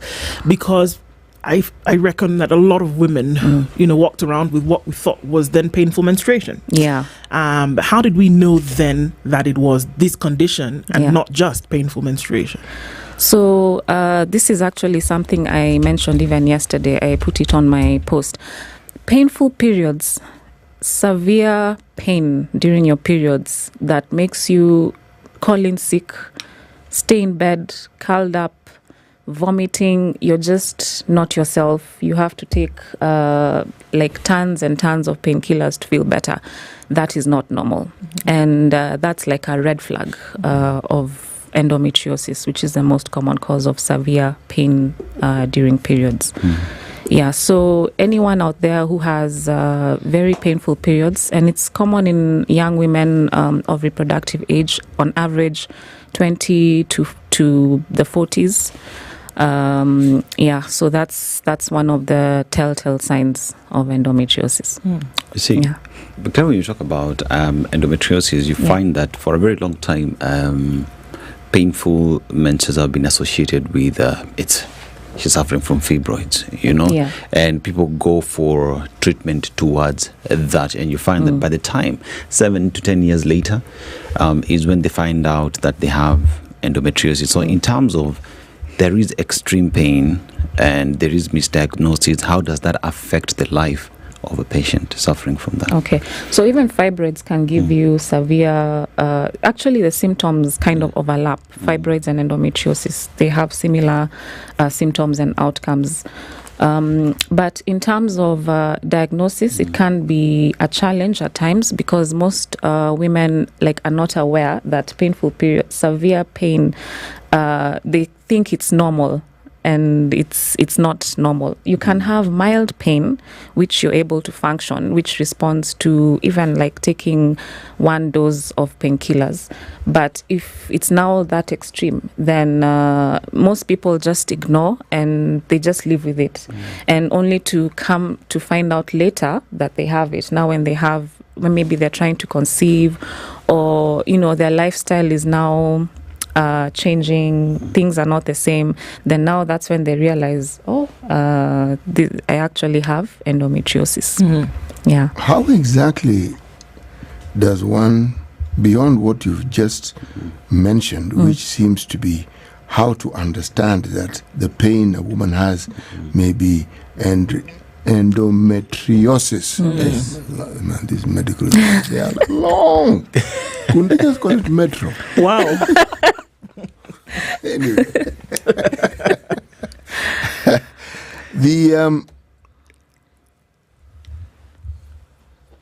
what you've described, does that more or less give a broad and accurate picture of this condition? So that if someone experiences immense pain, their mind should immediately go there. Okay, now, that's question number 1. Question number 2, over time, because by the time something gets a name, it is known. It's been figured out, it's been understood. Are there certain things that exacerbate it? Because if you have this condition, must it end up with you being in immense pain and that level of discomfort? So I'll talk about the causes and the risk factors. Is that what you're asking? Okay, so There's actually no known specific cause, but previous studies have shown that the cause is what you call retrograde menstruation. So retrograde just means backwards. So normally we mention that the menses come from the inner lining, so they go downwards. So it comes out through the uterus and the cervix to the vagina out. So in some women, some of this blood may flow backwards. Yeah, so it goes backwards towards like the tubes, onto the ovary, and when it goes to the ovary, it forms a cyst, and this cyst is called an endometrioma. And that cyst can actually rupture and cause severe pain, and it's what you call a chocolate cyst because it contains old blood, because the cells of that produce that blood, the menstruation, are in that cyst. So every month when there's bleeding, the cells in that, wherever they are, the endometriotic cells bleed. So like if it's in the ovary, it forms a cyst which may eventually rupture. And so that's retrograde menstruation, like backward flow of menses, which has been postulated to be the cause. However, there are other risk factors, like for instance, starting your menstruation early, or delay in having children. But I'm not saying that women now should rush to conceive just to prevent themselves from endometriosis, but that's a cause of it. And excess estrogen is a risk factor.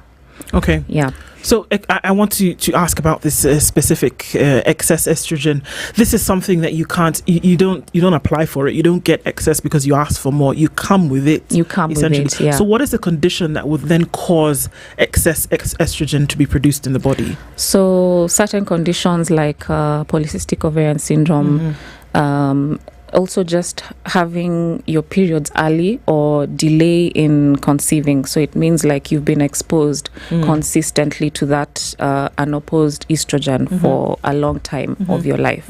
Yeah. So that's why it's common in women of reproductive age, because they produce, they don't have deficiencies in estrogen. Yeah. Okay. Now, when one has realized that obviously you would need to go in to see the doctor and then get a diagnosis of endometriosis. Now, when that happens, what are some of the management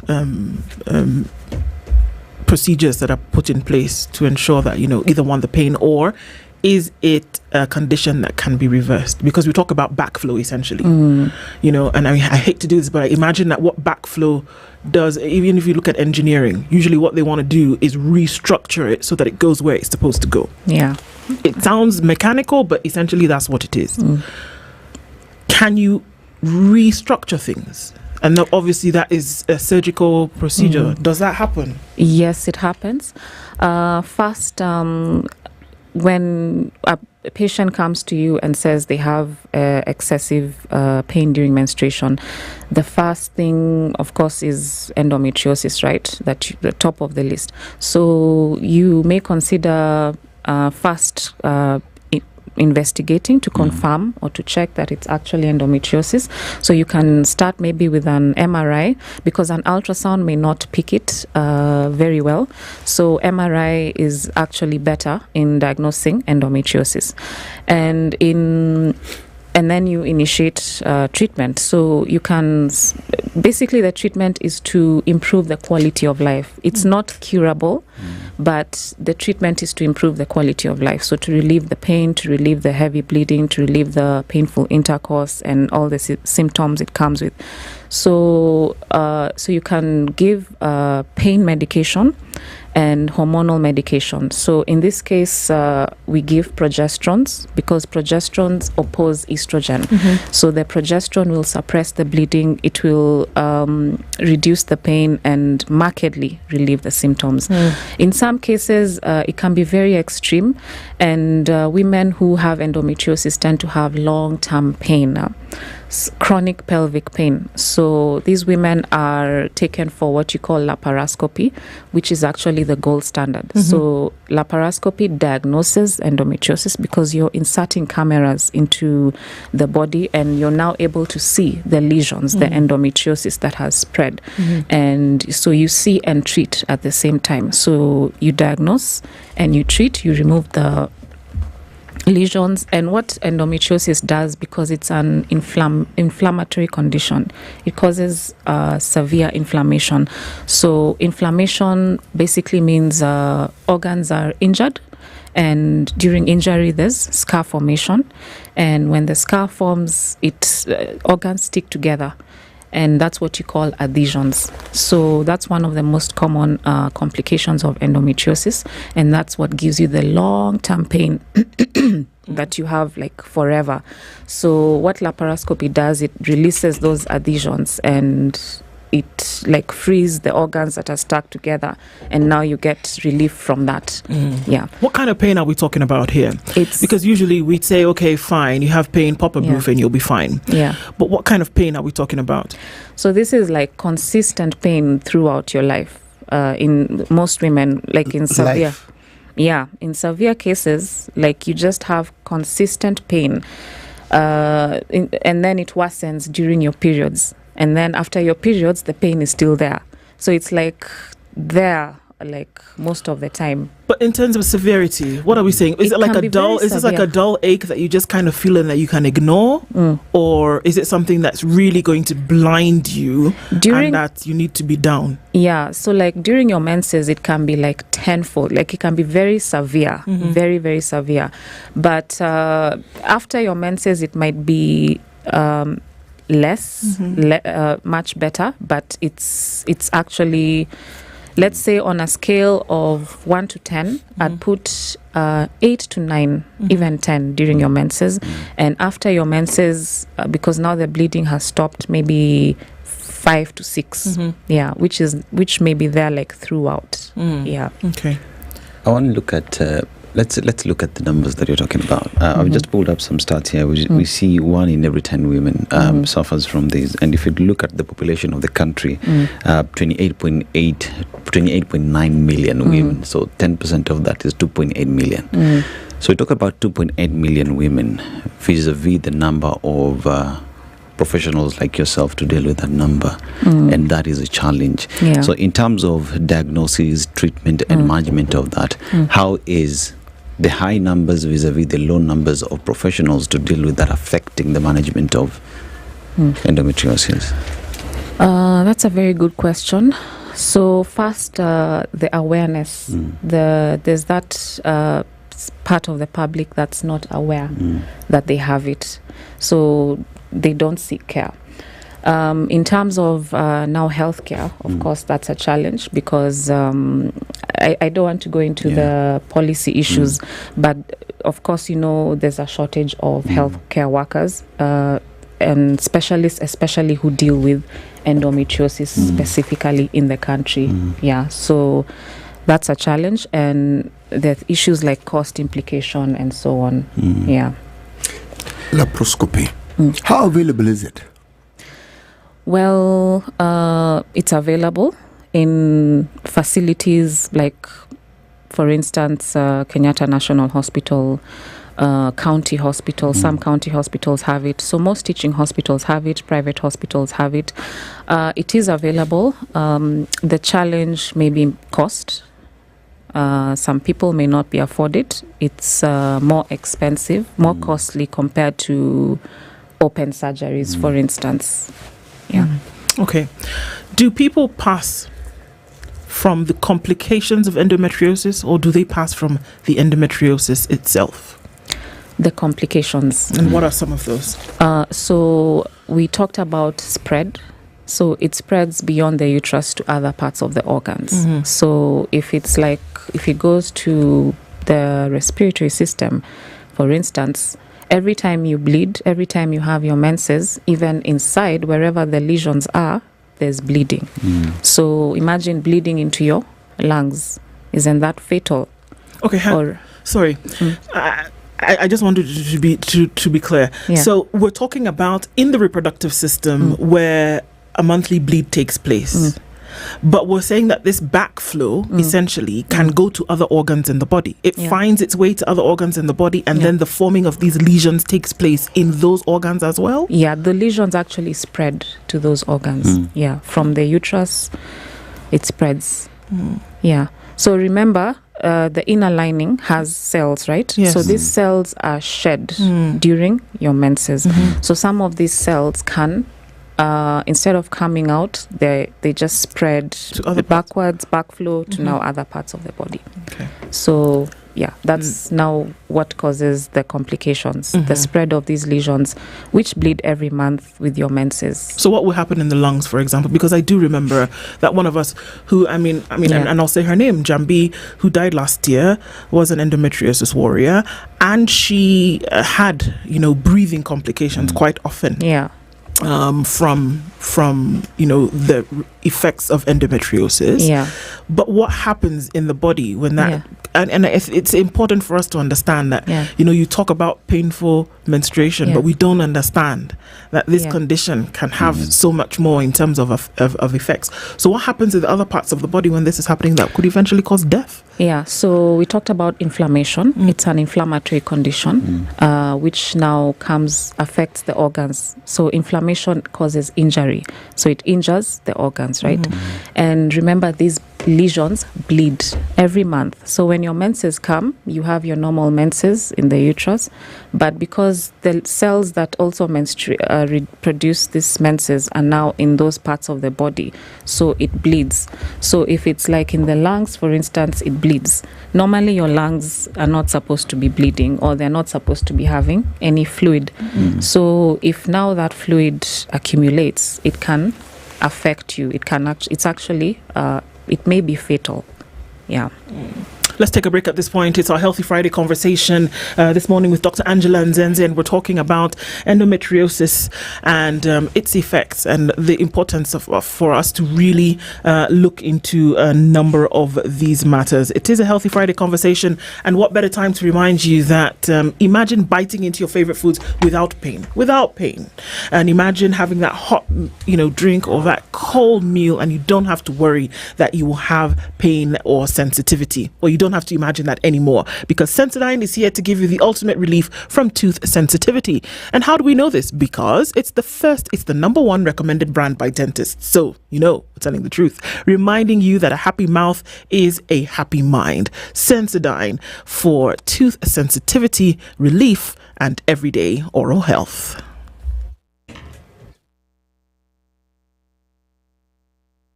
This is the Situation Room. The only way to start your day. The weather with SpiceFM. 16 degrees and cloudy conditions in Nairobi. It is 15 and cloudy into Nakuru, and 16 and cloudy in Nyeri.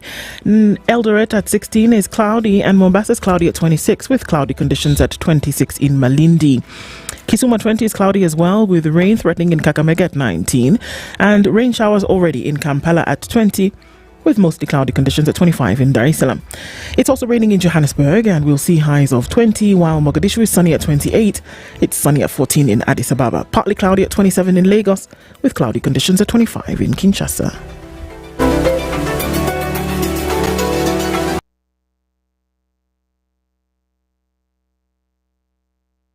All right, looking into traffic this hour, and there is some traffic coming off the Thika Superhighway, quite heavy as you come in from Githurai, and then also right at the Pangani underpass, it's busy as well. Kiambu Road has some traffic, manageable for now, but we'll keep an eye on all of this. And if you're on Mombasa Road, you're coming in all the way from Next Gen, there is inbound traffic. It's going to cross over at Capital Centre and then through towards the Nyayo Stadium roundabout, so that's busy. Langata Road looks good, so you get into the city at least now without an issue. Whatever was happening on Magadi Road earlier seems to have cleared up, but we're going to watch that and see, because it tends to get busy on a Friday. And as you come off the Eastern Bypass, there is some traffic coming around the Outer Ring Loop. Some traffic there as well. Keeping an eye on all of this and keeping things moving as we walk into traffic hour, or drive into it rather. We'll talk on SpiceFM KE on X, hashtag The Situation Room. Traffic updates brought to you by I&M Bank. Don't just spend, Earn while at it. The I&M Bank Milele Rewards makes every swipe count. Earn every point on every purchase and redeem them for flights, shopping and more. Plus, every 20th customer to get the card gets 50,000 Milele reward points worth 50,000 shillings. Mature, intelligent talk every morning. Spice up yourself.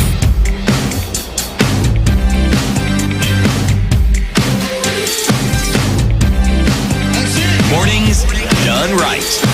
94.4 Spice FM, Nairobi. Dr. Angela Nzeze is our guest this hour, obstetrician gynecologist, and we're looking at the cost of endometriosis in Kenya. When we talk about the cost, we're talking about the cost on life, we're also talking about the cost in terms of shillings and cents. But before we get into that, Dr. We don't want to give the information as though anybody who gets endometriosis is going to pass. We're not saying that. Yeah. But are we also saying that it is possible to manage this condition and manage it then where you're able to operate without, debilitating circumstances? Yeah, definitely. It's what we normally do is improve the lifestyle of this patient with endometriosis. So we ensure that the pain is managed. We give medication for pain, we give hormonal medication and surgical treatment in severe cases. So basically, doing things to improve the lifestyle of this person. And actually, you see, if most patients are responsive to this and their life markedly improves. Now they're able to function very well, they're able to go to work, they're not in bed all day during their menses, they're able to exercise. And we advise them that they should change their lifestyle because endometriosis is inflammation. And so we advise patients to reduce foods that cause inflammation. So junk food, excessive sugar. So basically, eat healthy and eat fruits that have a lot of antioxidants. Foods that have a lot of antioxidants. So like fruits, vegetables, and so on. So you're able to, it's not curable, but you're able to relieve symptoms and improve lifestyle. What are antioxidants? So these are substances that reduce inflammation and oxidative distress in the body. So when you have inflammation, you produce a lot of radicals in your body, and this can cause damage. And so antioxidants counteract that. Yeah. So what kind of foods would we be looking at? So foods high in vitamin C, anything that has high antioxidants, so vitamin C, things like berries, vegetables, green leafy vegetables. Yeah. So let me talk in terms of awareness, because we talk in terms of, we've addressed the fact that there is lack of that and women do not know what it is they're dealing with. But I want to look at when this communication should start. So we go to, say, high school, primary, when girls start receiving their menses, because most of the time you find that they're told, you're just a girl, it is happening, just stay strong, Yeah. But then again, if they knew at that time that painful menses would be, maybe endometriosis, go seek help, would be important in dealing with it. So how critical is it for us to have this message as part of our curriculum so that girls know the changes in their body and how to deal with this pain when they feel them? I think it's important. Actually, that's also why we're here, to create awareness. That is what COGS is doing, going to communities and creating awareness. So I think it's an important part. It should be included. I think some schools have topics on that regarding menstruation and what to expect, but in terms of details about symptoms and these conditions, I think they should be emphasized more, and maybe invite health workers to the schools to come and discuss these issues, and also campaigns like this where we're going to media stations and also going to communities, like for instance churches, residential areas, and even online. I think online has changed things a lot regarding information and creating awareness. So yeah. So can you stop? This is a thing that, in as much as we don't want to discard what proper pain management can do, can you and you said it's not curable, so you can't stop, you cannot reverse the backflow, which is essentially what causes the lesions. You cannot reverse that. It's not curable. It's not curable. Yeah. And you cannot stop the lesions from forming. But the hormonal based treatment actually reduces. Your body constantly produces estrogen. Like, you can't stop that. Yes. Yeah, unless you give someone certain hormones that like shut down. Yeah. But you can't do that forever. Yeah. So what these hormones does, it just basically reduces the growth of these lesions and reduces the bleeding that comes with it and the severity. So that's how the symptom relief comes in. Okay. Yeah. But if the body decides that this is what it's going to do in terms of growing these lesions, you can't do anything about it, can you? No, it's not 100% curable. Yeah. I said to mention something about some of a topic such as this one being part and parcel of the curriculum in a school. Students are taught biology. It should be a good place to fit in. Now, what you're doing is excellent. But the OBGYN fraternity is a powerful fraternity. Something called KICD, Kenya Institute of Curriculum Development. See, some of these things that we talk about here, and it's a unit that could be embedded in a unit, because it's not an entire subject of study.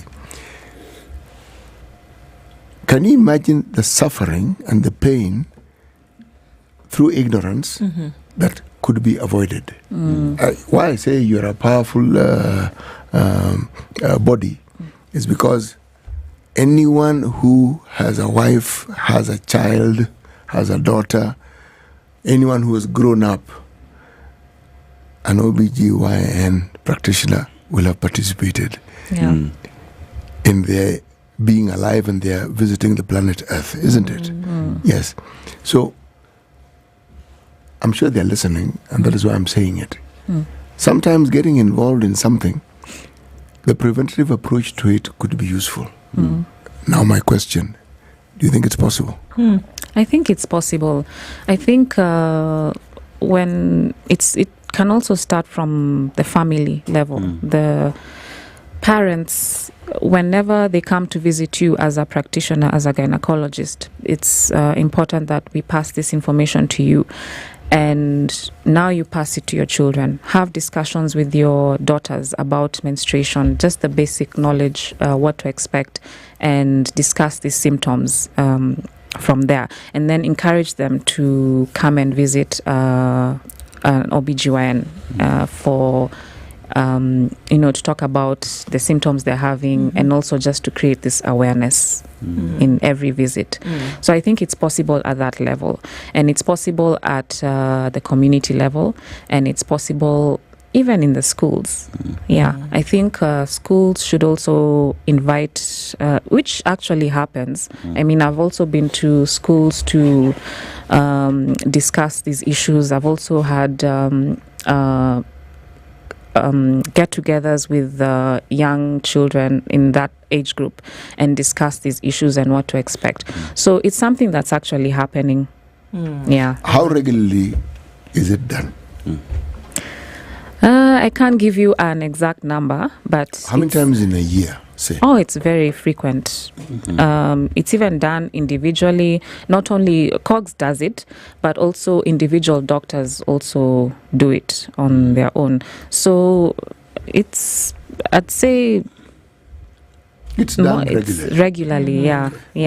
It's done regularly.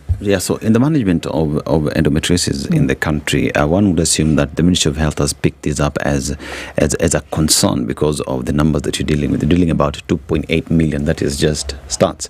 But also the importance of having like a national endometriosis registry that will be able to have all this information in a registry that would help the government come up with policy or the best strategy to deal with it. How important would be that in dealing with it? I think that's why societies like COGS comes in, and other medical board and other bodies that govern medical practice. Okay. And the Ministry of Health, of course. To step in.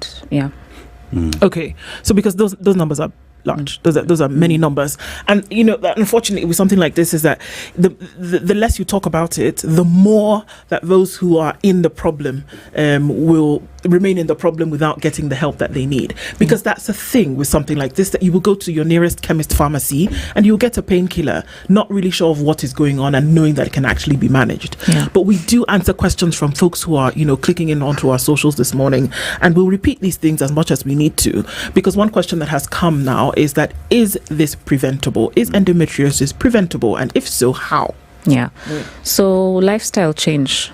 So avoid foods that cause inflammation, and also exercise. So exercise helps with the menstrual pain. Actually, anyone who has severe menstrual cramps, try exercise for a month and see how much relief you'll get after you do the exercise. Weight loss. And just mostly that diet, weight loss, exercise, so that can have a role in prevention.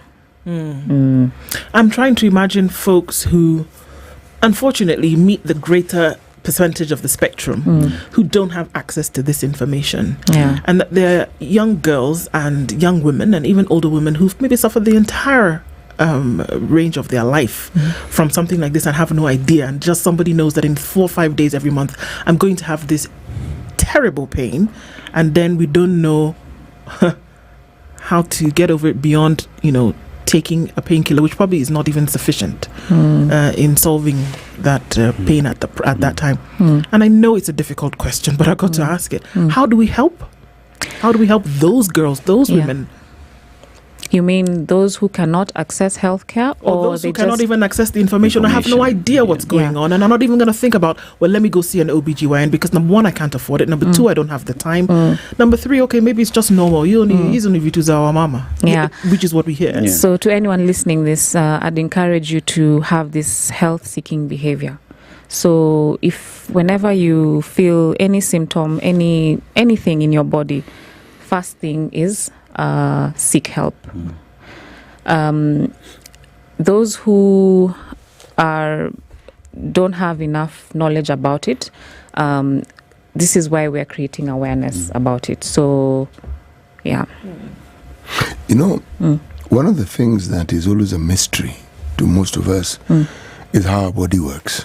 We know we have it, we know it works, but when it comes to diseases, since we do not know what causes it, it therefore means we can't know how best to avoid having it, isn't it? It's kind of like if you know that you're going to get malaria from a mosquito bite, you're going to put up a mosquito net.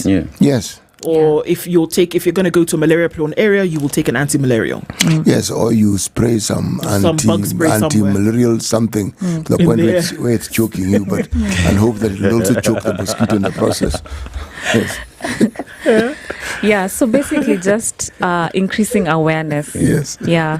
Now at least, now that we're talking about it, now there's someone who didn't know what endometriosis is, and they didn't know they had it. But now that we're discussing it now, then they're like, oh, I might actually be having it. And then now that's when they seek health care. Can I offer an opinion, and then it forms a question as well, that some of these conditions, why there's not enough, or why we just see awareness around them, is that because previously there's stigma around talking about some of these things. CT, and correct me if I'm wrong, but even as early as 20 years ago, you're not saying the word period or menstruation in public. You will say it under the cover of darkness, under the bed, and you will have curtains drawn before somebody even... In fact, people who are on their period in some traditions are shunned for the 5 days. Nobody talks to you, you cannot do anything, you cannot touch food. In this day and age, it's just like last week we had a conversation around erectile dysfunction. Nobody was talking about it. You don't talk about those things in public, especially in our settings. You don't discuss those things. So is it possible that we see that a lot more people suffer from these medical conditions, especially the ones that are wrapped around issues that we don't talk about outside when the sun is shining? Can we start to declutter and to just break down some of those things, because people are suffering and people are dying? Yeah, that's a very good observation, question. I think there's been a lot of stigma, even now. So the only way to reduce stigma is by talking about it more. And I think perhaps as well, this is now where I call upon my brother CT, because when you talk about a stigma that does exist here, you find, I'd say specifically where I was raised, Eldoret, it would be such a conversation that people don't want to talk about based off culture and whatnot, and a woman would be considered to be dirty during the periods and whatnot, which made women not even come out to talk about it. Because I remember at some point, when we were in church, yes, I was raised Catholic. There's a lady who Ramadan Kareem. So I remember there's a lady who experienced her periods while we were in church, and that was the end of us ever seeing her in church again. She moved churches just because of that single day. So how then would be men as champions and equally as assistants in managing these? How critical is our presence in talking about it, and also just breaking down the ideological mess that has existed over time? I think while raising children, adolescents especially, it should not only be left to the mother to discuss these issues. I think both parents should be actively involved in discussing these issues and mentally preparing their children for such conditions. And just to reduce the stigma. CT must tell us why he's laughing. I am thinking of this discussion with African men. That is why I invited you to the conversation. I'd rather die than discuss. Ask how many fathers have actually gone and shopped for sanitary pads for their daughters if they have shopped. Spell it first before you go to the shop. Spell sanitary before you go. And when they do, how you can walk with it until the point where you're paying. What happens? You see the reason why we always talk about inculcating certain knowledge at a very early age in children is so that the stigma, before you even get to understand stigma and be influenced by all the other things that bring about stigma, beliefs, myths, misconceptions, you have actual knowledge. So you handle it very differently. Yes. You see, I agree. The male champions, there has to be a conversation around it. There has to be. Yes. So it starts from the house, and also visiting gynecologists. I don't think you should just... You want the men to go and visit the gynecologist? No, accompany. Go alongside. You know, when you have these discussions, you will start hearing things like you need a pad for heavy flow. You know, these are terms that we ought to know. When you're visiting a gynecologist, it's say hi to Dr. Busire. That's a doctor that I know that deals with it. You know what I mean? So you become friends. Dennis is trying to tell you that he has become a champion. He has become a champion as well. You see, you know, we're talking about a generational drift. Yes. This is not a drift, it's a shift. Yes. Yes, it is possible. So now when you're getting the heavy flow pads, you also need to know what kind of underwear to buy as well. You see, while I was laughing, I was thinking of my contemporaries. And I was thinking, some of my contemporaries who are still alive in the rural areas. Yeah. And I was thinking of having this conversation with them, and I was thinking, how do you even start? Yeah. So, I mean, and isn't that the thing, though, that when we talk about, and here it is where we say some of these issues are so uncomfortable, but then when you get to the place where you have a daughter or a sister or a wife who is suffering from something like endometriosis and you've not done the foundational stuff, you've not even come into contact with the foundational stuff, doesn't it then become a lot more difficult to then deal with this condition that could be so, paralyzing, literally? Yeah. And then how can we, because we talk about the cost, it's not just the cost on the woman or the girl who's suffering from this, but there is a cost, and not just in terms of spending money, but there is a cost on those that she's surrounded by, isn't it? Yeah.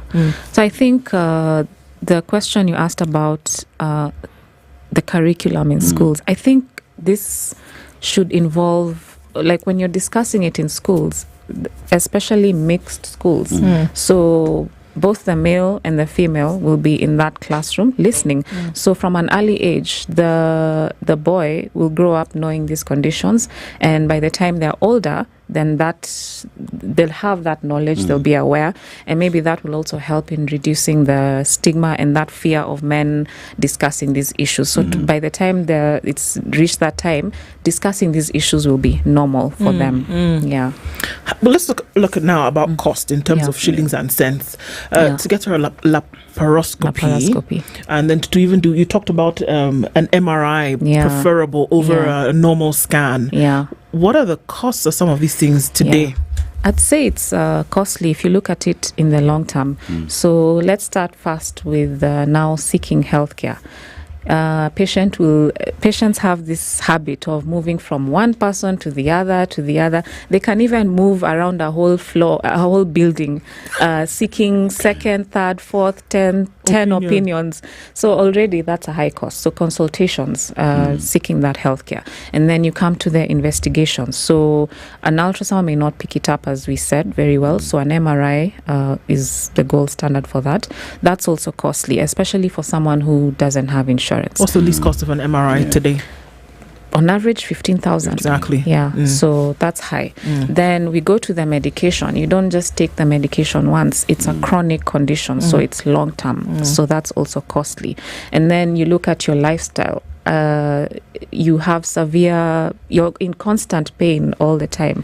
It can affect your ability to work, which can affect your mental status. So that goes into depression. And just the general, I didn't mention that it causes infertility.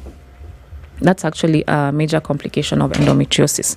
So when it causes infertility, difficulty in conceiving, that's also another issue that's very it's stigmatized as well, and that affects the mental status of this particular patient. So depression comes in, difficulty in conceiving comes in, marital issues because you're constantly in pain, you're constantly bleeding, painful intercourse.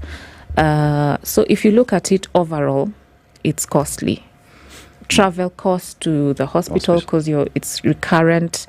And then this patient who has infertility may consider IVF, right, which is also expensive and not covered by insurance.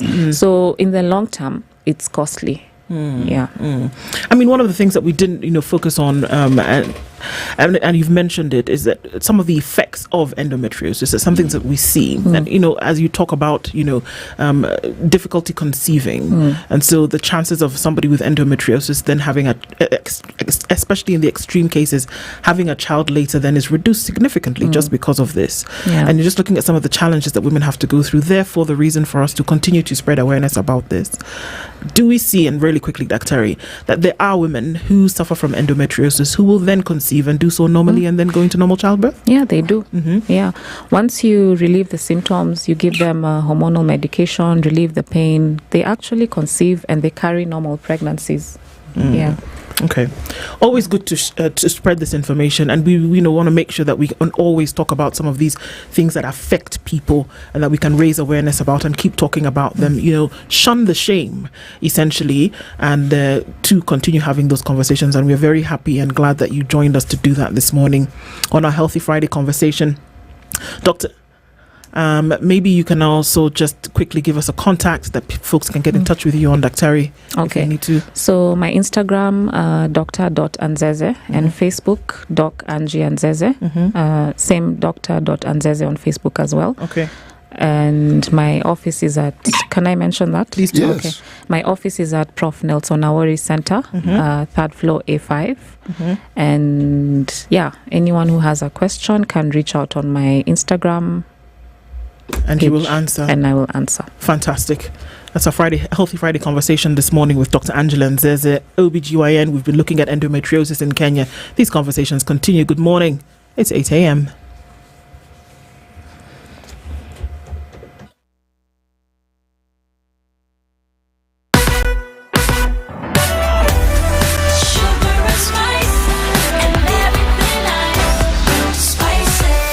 Spice up your life.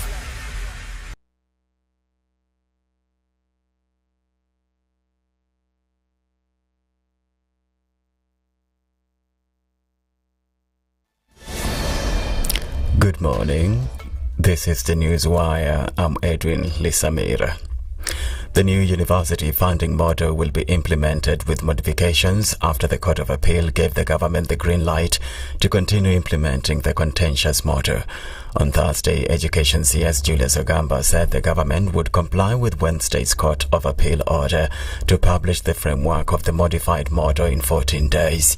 Ogamba said the framework will be in line with the recommendations made by the National Committee reviewing the model. This even comes as candidates who sat the 2024 KCSE examination are expected to start choosing their preferred courses and universities from today. The exercise had been delayed due to the ongoing court case challenging the legality of the new funding model.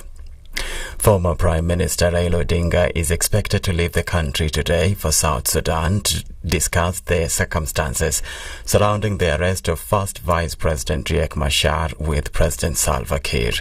President William Ruto announced on social media that he'd had a telephone conversation with President Kiir on Thursday. The decision was reached after consultations with Ugandan President Yoweri Museveni and Ethiopian Prime Minister Abiy Ahmed. Machar was placed under house arrest on Wednesday, according to his party, amid growing tensions that the United Nations has warned could push the world's youngest nation to the brink of civil war. His acting press secretary said South Sudan's National Security Service detained Machar after security forces led by the country's defense minister and national security chief allegedly stormed his residence. The officials reportedly disarmed his bodyguards and presented an arrest warrant under unclear charges. Prime CS Musalia Mudavadi is today expected to visit Swam on the Kenya-Uganda border to sign a memorandum of understanding with the government of Uganda on the conservation and sustainable management of the Mount Elgon Transboundary Biosphere Reserve. The MOU is expected to be a game changer for conservation, tourism and sustainable development in the region. Mudavadi will be accompanied by Tourism CS Rebecca Miano and her Ugandan counterpart, retired Colonel Tom Butema. Mudavadi is also expected to inspect the Swam one-stop border post, even as residents call on the government to complete the construction of the facility. Hapo boda tunaomba wakati mnakuja, sisi tumetamani mpaka kwa muda kufungua biashara mahali pale, hasa vijana na pia wamama wako. Tunaomba mharakishe kufungua boda ili endelee kusaidia watu yetu na sisi watu tunaishi kwa mpaka tupate kufaidika. Swam forest hiyo ndio rasilimali yetu kubwa sana, na watu ambao wanatakana kufaidika kwanza ni sisi watu wa Cheptone. Tunaomba wale, please do the needful. Meanwhile, over 200 families who lost their land 6 years ago during the construction of the 45-kilometer Kitale-Endebe Swam Road have called on the government to ensure that they are compensated. Pia compensation kwa vitu ambayo iliharibika wakati wa barabara hii lami kutoka Kitale mpaka Swam border. Iko watu nyumba zao zilipomolewa, wengine hata sisi kama jamii gaburi zilingolewa. Nataka tufanyie kimila. Serikali tunaomba hiyo watu wafidiwe tupate kuishi kwa amani hapa Cheptone. Maneno ya barabara hatujalipwa, sijui mambo inaenda wapi. Hatujalipwa, tumeleta media, tumeleta viongozi, tumesema na kusema, but there's God in heaven. The Water Resources Authority has advised Kenyans to be on the lookout for flash floods in the next 5 days. The authority asked Kenyans to evacuate to higher safe grounds using safe routes and avoid crossing flooded rivers either on foot or in a vehicle. The authority said most rivers across the basins in the country are currently flowing at normal levels, but some are approaching the flood alarm state. Australia will head to the polls for a federal election on May the 3rd in what is expected to be a tight race. Prime Minister Anthony Albanese, whose Labour Party will be defending a small majority, announced the date from Parliament House on Friday. Opinion polls predict a slim margin between the country's two major parties and the possibility either will have to work with independent MPs or minor parties which combined won a record share of the vote at the last election to form the next government. The campaign is expected to be dominated by cost of living issues, and Labour is fighting to avoid becoming the first single-term government to lose an election in almost a century. That's the Newswire. I'm Edwin Lisamira.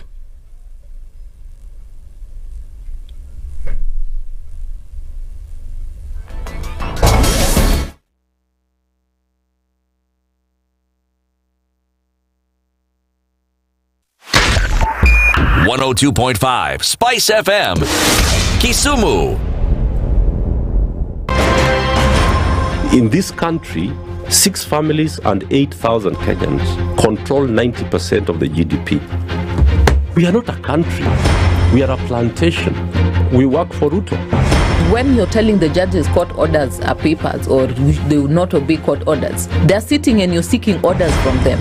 So how are they supposed to interpret it? Isn't it an oxymoron?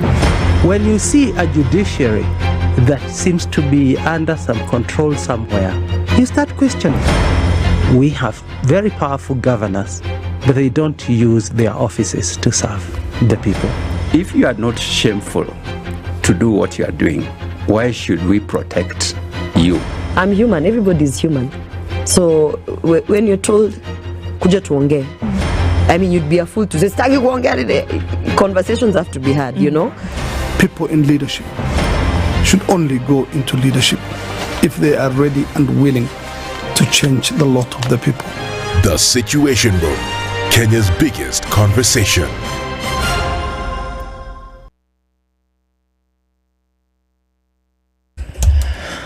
Okay, let's take a quick look at what's going on the Eastern Bypass. Specifically, there's some traffic coming in through towards the Outer Ring Junction and then out towards North Airport Road and then the Cabanas interchange. So that's doing that thing there. A little bit of traffic still coming in around Survey. Even before that, coming in from Garden City towards the Allsops Junction, very busy on the Thika Superhighway. And then as you come in from Gong Road, you're doing okay, and also on Wayaki Way, not too bad at all. Magadi Road had started to build up in about the last half hour or so, but I think we'll get through Friday morning without too much of a hiccup. Sawa. Keeping an eye on all of this. It shouldn't be too crazy with Friday morning traffic. Still a bit of a drizzle in some parts, and we've been told that it's going to continue for most parts of the weekend, so watch out for that. Slippery roads and such, so you want to be careful. We'll talk and keep things moving, won't we? SpiceFM KE on X, hashtag The Situation Room. Traffic updates brought to you by I&M Bank. Whether it's groceries, fuel or luxury shopping, make every swipe count. The I&M Bank Milele Points gives you real rewards for your spending.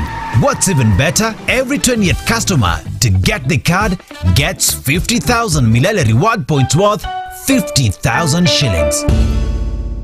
Mature, intelligent talk every morning. Spice up yourself.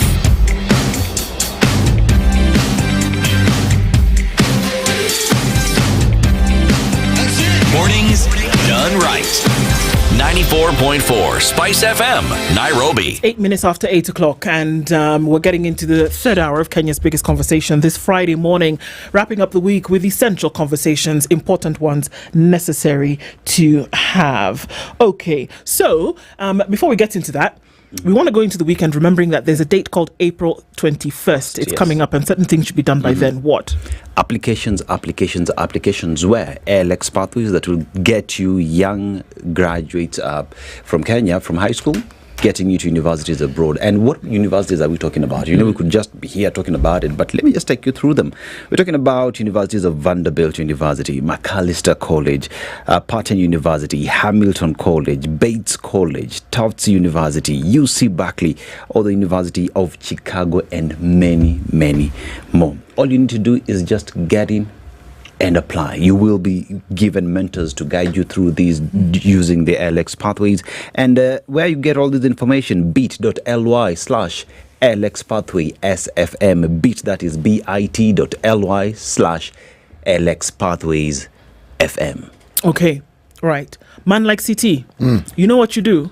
You have this card that you've been walking around in your pocket. You're spending, you're flying, you're shopping, you're doing all sorts of things, and then you can get reward points at the same time. How now? It is not in my pocket. It's in a wallet that is in my pocket. Sorry, please. Don't be angry. Okay? No, just I&M Bank have this lovely information that they want to pass on to you. And it is simply this. They have a card that they want you to apply for. It's called the I&M Bank World Credit MasterCard. And how do you apply for it? Well, on the I&M On the Go app. I'm saying it slowly in staccato form. In the I&M Bank On the Go app. Okay? This card gives you points. They are called Milele points. Every time you use it, Milele point. Use it, Milele point. The points accumulate, and when they've adequately accumulated and collaborated, you can use those points to purchase all manner of things, ranging from, if you are the sort of person who likes traveling, air, bus, tickets, plane, okay, tickets. Yes. Then you can, if you own a motor vehicle, you can use it for fuel. If you like shopping, most people like shopping. It means they like spending money. See, dual. You spend money by using the card at the same time. Bonga points add. Man, this is really very good. Yes, but if you happen to be the 20th customer, they're telling you, you stand a chance of getting 50,000 Milele points, which is the equivalent of 50,000 Kenya shillings. Well done. Yes. It had to come out at some point. We're just giving you time. Day 3 and you've done it. Well done, CT. Thousands. It had to come. Thousands. Those are Seto's people. Your cousins, just so you know. Either way, somebody gets those points, isn't it? So that's what you want to do with the I&M World Currency MasterCard. You add S. To everything you add S. Yes. Giving us that information this morning. And, it is Healthy Friday. We have Healthy Friday conversations. Usually we have one, but today we're having two.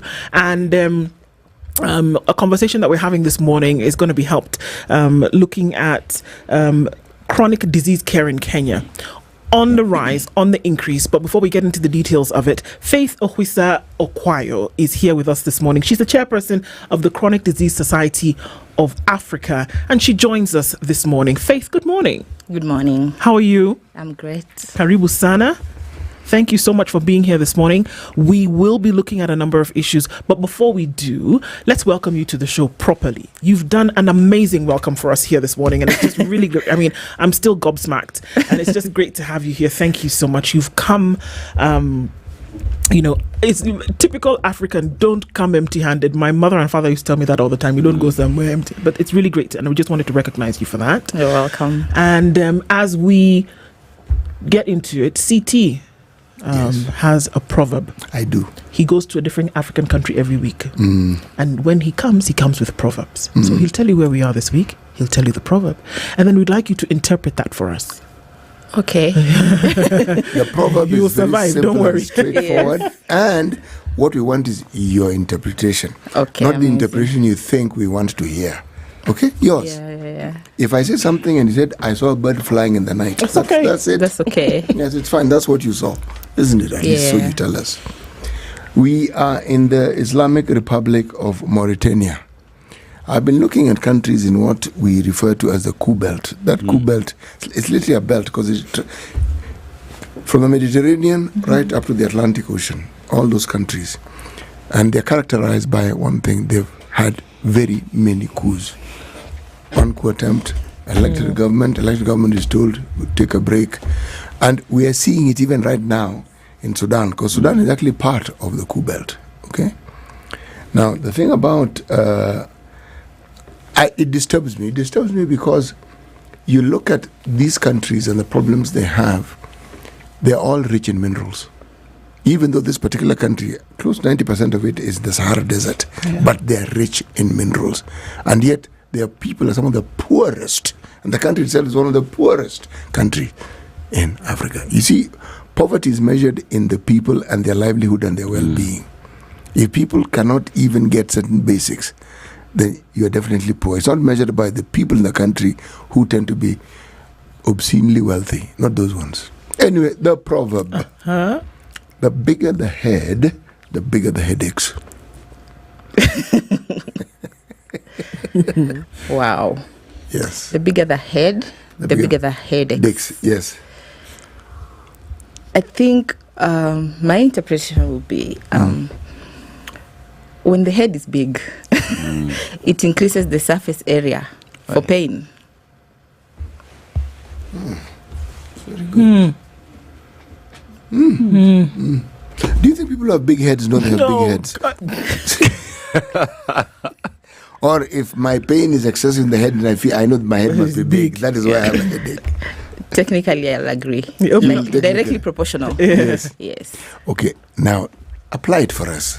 What do you think they're trying to tell you? In relation to the country. In relation to anything that you choose. Okay. Let's say China, for example. It has a very huge population, arguably among the top 2 in the world. So the multiplicity of the burden in China is dependent on how many people are there. And even if I relate it to Africa, though Africa is not a country. You know, you've given us, this is the thing about asking people to give you their opinion. My mind I've never gone there. Didn't, actually. But now that you mention it, it's so very true. Yeah. True. It's so very true. Yes. The fascinating human mind, essentially. And I think this will feed into conversations that we have this morning. And so, Faith, you are the chairperson of the Chronic Disease Association of Africa. And so when we're looking at the burden of chronic disease in Africa, I want to do an overview, first of all, because chronic disease has come into the conversation 10, 15 years ago. Yeah. We didn't really talk about it much until we started to see prominent people. And for me, everybody in society is prominent. But when we talk about it in terms of, people who lead, people who, are outliers, people who hold particular positions, when we started to see that those folks, and this is not just in Kenya, this is across board.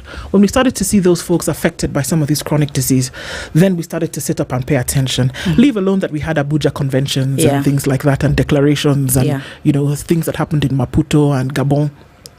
Put that aside in terms of what we're going to do medically. But when we started to see that prominent people started to get affected by some of these chronic diseases, we sat up and started to take notice in terms of what happened with its care. But let's look first of all at overall, when we talk about chronic disease, what are we talking about before we even start to go into some of the work that's being done? Yes. Thank you for asking. And even before I go into what chronic diseases are and what the burden is, we have to look at Africa. And you're saying we started noticing chronic diseases in Africa when prominent people will probably fall victim. Why is that? It's because the way we have approached the disease burden in Africa was always vertical. We always looked at disease burden in Africa based on the infectious epidemics. So chronic diseases have always been here with us, maybe not to the scale as of now, but we never put them at the forefront or at the front line of our solutions because they were not affecting the people who quote unquote matter. Yes. And the way we're approaching diseases of vertical, like would only depend on what the global health diplomacy was angling towards.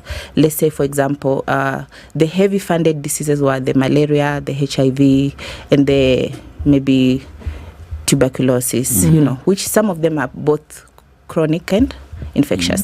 Then would maybe put the lifestyle diseases at the bottom line. Okay. Yeah. So when we talk about chronic disease, what are we talking about? We're talking about any disease that you have to depend on medication for survival.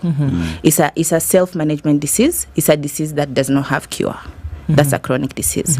And we have a myriad of diseases. The spectrum is huge, over 26 diseases.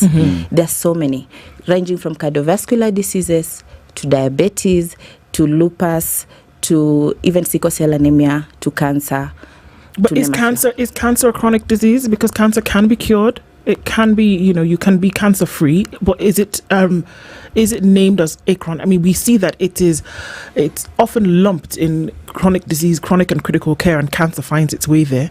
But is it a chronic disease? Yes. Okay. I would say cancer is a chronic disease because even though you're cured, you are under remission. Okay. The chances of resurgence and recurrence is high. So long as you have, and most people who've gone into remission of cancer are always maintained on certain drugs. They're not necessarily not taking drugs. Okay. Yes, to be able to live a quality of life. Yeah. So when you talk about chronic diseases and the burden that there is, one would just beg to ask, what causes them? What causes chronic disease? There are so many factors. There are so many risk factors of chronic illnesses, ranging from genetic predisposition, environmental factors, lifestyle decisions like exposure to risk factors like smoke, for example, and maybe even our diet, which is not 100% absolute the cause of chronic disease, but it's a risk factor. Okay. Yes.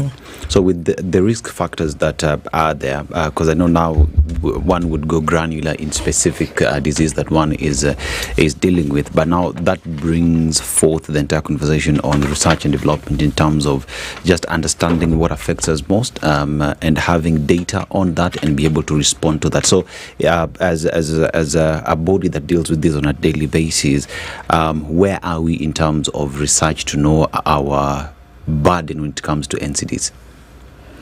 So I'm not very encouraged about the burden and the sizing that we have, because to start with, we do not have a definite burden. Let me tell you something.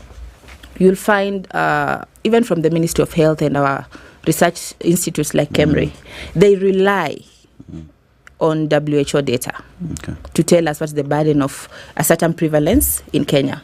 Like if you go to certain bodies that's supposed to know the actual data of diseases in Kenya, you find they're saying, according to WHO report, which is 5 years old, our disease burden is this and that. So our disease data is not live. Our disease surveillance is fragmented. Yes, so we don't have a definite burden. So as Chronic Disease Society, we are disrupting that model and trying to go into communities, facing the people from the grassroots and understanding what is the burden as we update our live database. Okay. So when we're looking at some of the chronic diseases that are then prevalent in Kenya, and we look at some of that information that actually is available, we're looking at cardiovascular diseases, and we look at things like hypertension, high blood pressure being one of them, the big ones. We're looking at diabetes, chronic respiratory diseases. We're looking at obesity also being particularly common, and that you have to then deal with something lifelong to be able to take care of them. Now, when we look at, because every country then has its own where these chronic diseases are prevalent. And if you're looking at the entire continent, if you're looking at the western part of the continent, looking at the southern part, there are diseases then that, are prevalent in those particular areas. Now, if we zero in on Kenya, and we've seen this grow, we've had conversations here about diabetes, we've had conversations about hypertension, high blood pressure, we've talked about other heart health, issues. The question would be that if we know that these things are prevalent in certain countries, and because you represent, the continent, if we know that these diseases are prevalent in certain areas, What is being done to ensure that, number one, there's enough research around them, that there is enough in terms of treatment care, and that there is enough about knowledge and awareness being done to say, these are what they are, this is what we should be doing to ensure that they're taken care of?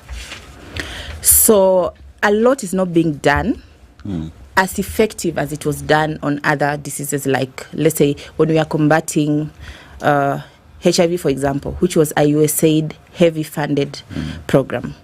You find so much interventions are done, and there's a treatment pathway from diagnosis all the way to disease remission that is there.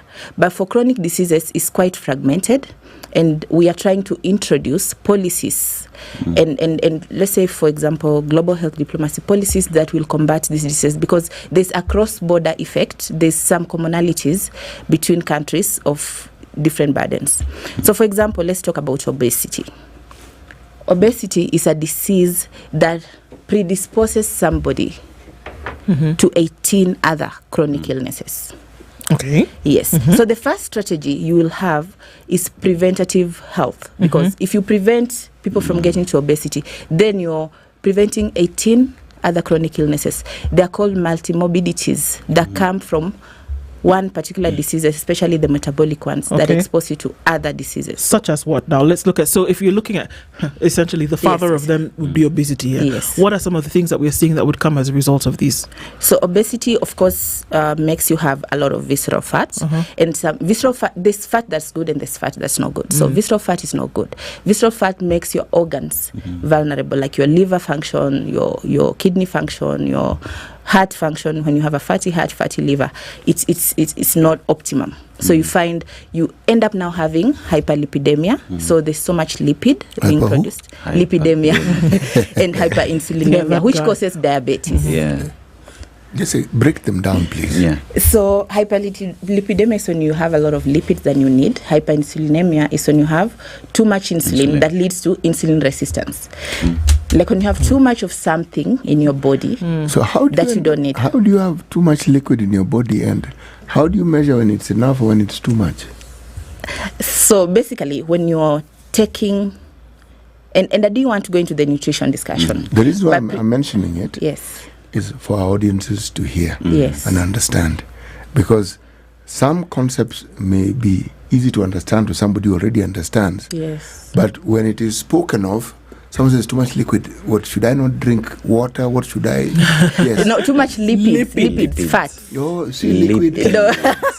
Lipidemia. So what I mean is the gut. Okay, let's go slowly. Right? Okay. That's the point. The gut is from the mouth when you eat your food to the level where you remove your food from your body. So the gut, from the time we ingest our food to the digestive system, I think you're familiar with that.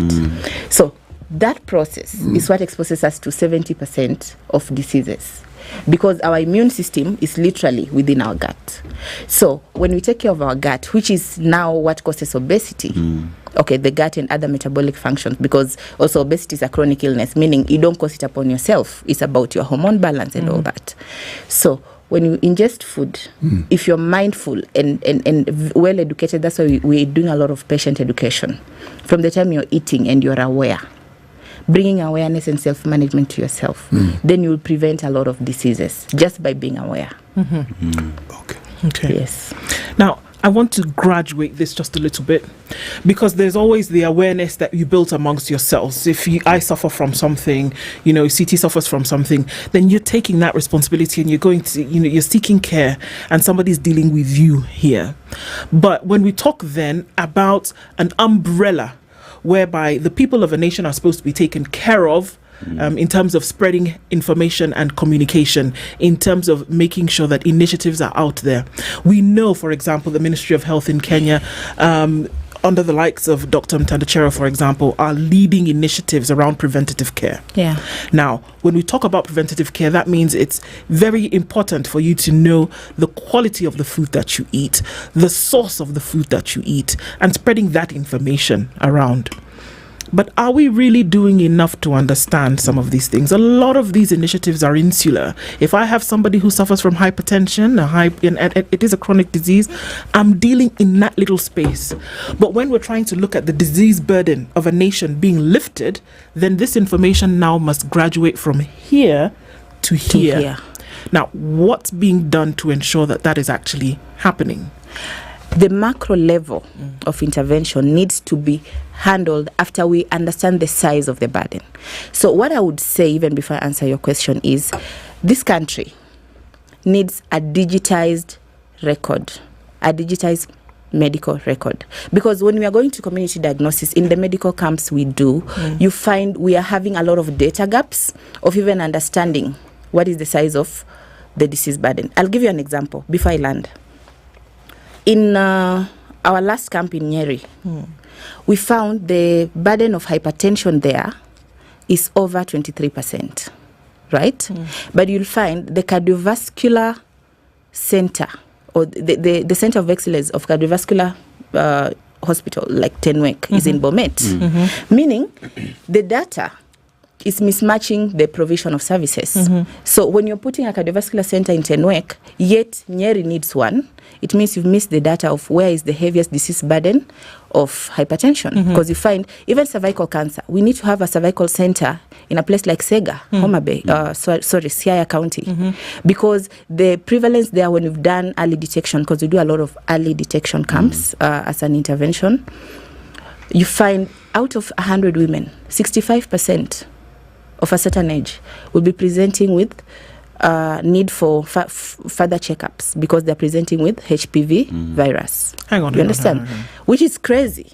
No, it's crazy. Yes. No, I just need to make a clarification because essentially, okay, when folks decided that they were going to go to Abuja, in 2000 and, donkey years, it seems like so many years ago now. 2000 and leave it at that and continue. And continue. Yes. That it was upon this very premise that you speak of that they said, you know what, guys, this is the things that we are starting to see, and we need to have research. We need to make sure that the budgets of particular nations are actually going towards health research and towards health interventions. Everybody sat around the table and they said, fantastic. Abuja 1 happened, and then Abuja 2 happened. Abuja 2 happened, and the declaration was made. And African nations, almost all 54 of them, came out and said, you know what, this is true. We're actually going to do this, and we're going to make sure that our budgets go towards 15%, or 15% goes towards health. Now, whether or not that has been done remains a story. No, it hasn't. It hasn't been done. But this is essentially what would help. Because when we look at these terrifying numbers, that if you look at one community, because Sega is not that huge in size in Siaya. No. But if you're looking at a community whereby out of every, what you're saying, 100 what women. you're saying, Daktari, sorry, not Daktari, I want to call you Daktari because Faith, that out of every 100 women, 65 are presenting with HPV. Yes. And virus, which is a risk for cervical cancer.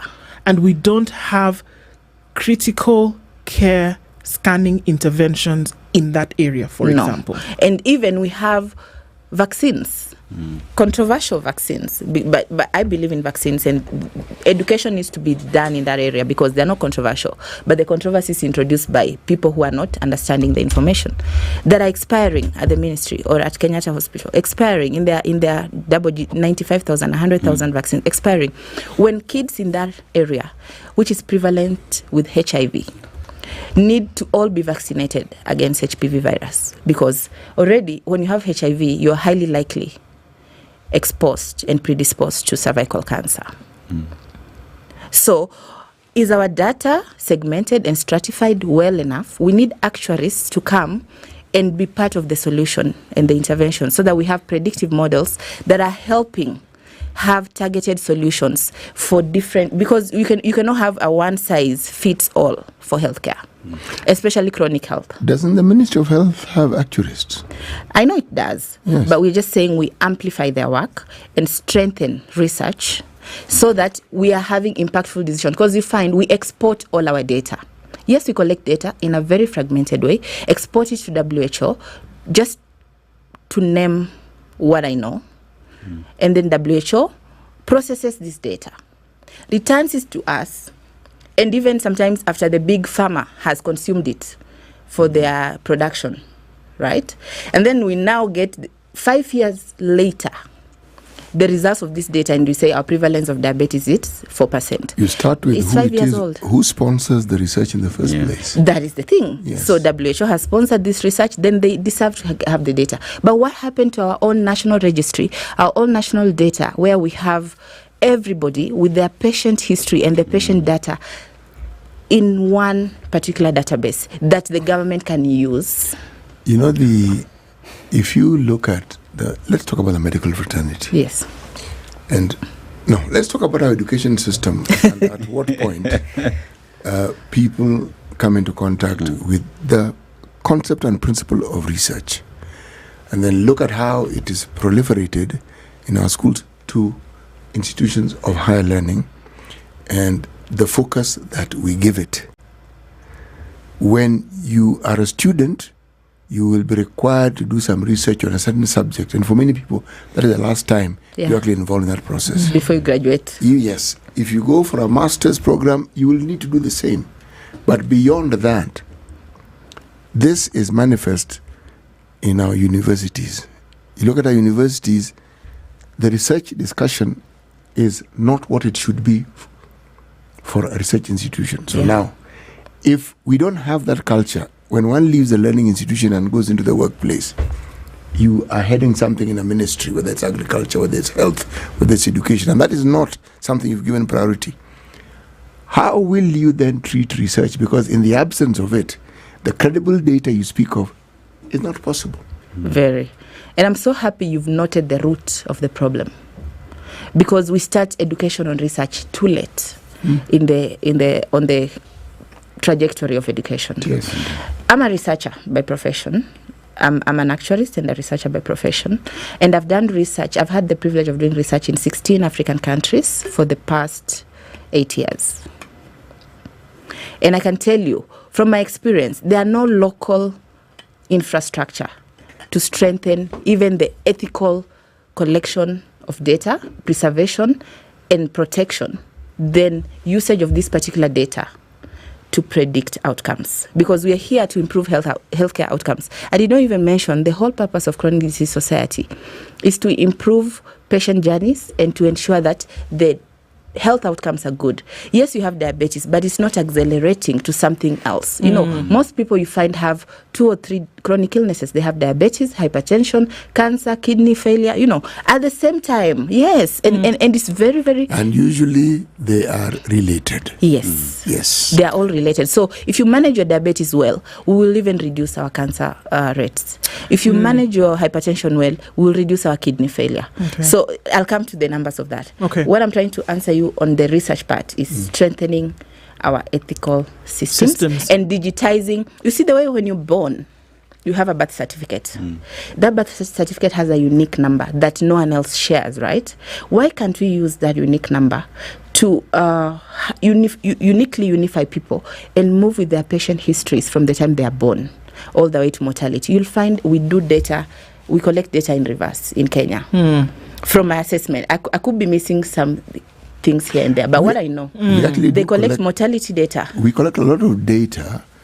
The question that you're raising is, what do we do with it? Yes. Let's take a break on that point, because then we'll come back and then look at this and then tying it with ministries of health in different parts of the continent and saying, okay, so what are ministries actually doing beyond treating sick? Because the health issue is not around just treating disease. It's the management of it. It's the research and all of these around. We're going to come back and discuss this with Faith Okwisa-Okwire, who is the chairperson of the Chronic Disease Society of Africa. We're looking at the workable models for chronic disease care in Kenya and, you know, by extension through the continent. It's 23 minutes to 9 o'clock, and a good time to remind you that you don't have to just imagine what it's like to eat your favorite foods, hot or cold, without pain. You can actually live the dream. You don't have to imagine it anymore, because Sensodyne is here to give us the great relief from tooth sensitivity. And how do we know this? Because it's the #1 brand recommended by dentists, and we keep reminding you that a happy mouth is a happy mind. Sensodyne for tooth sensitivity relief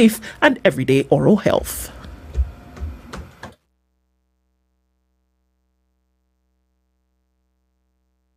This is the Situation Room, the only way to start your day. The weather with SpiceFM.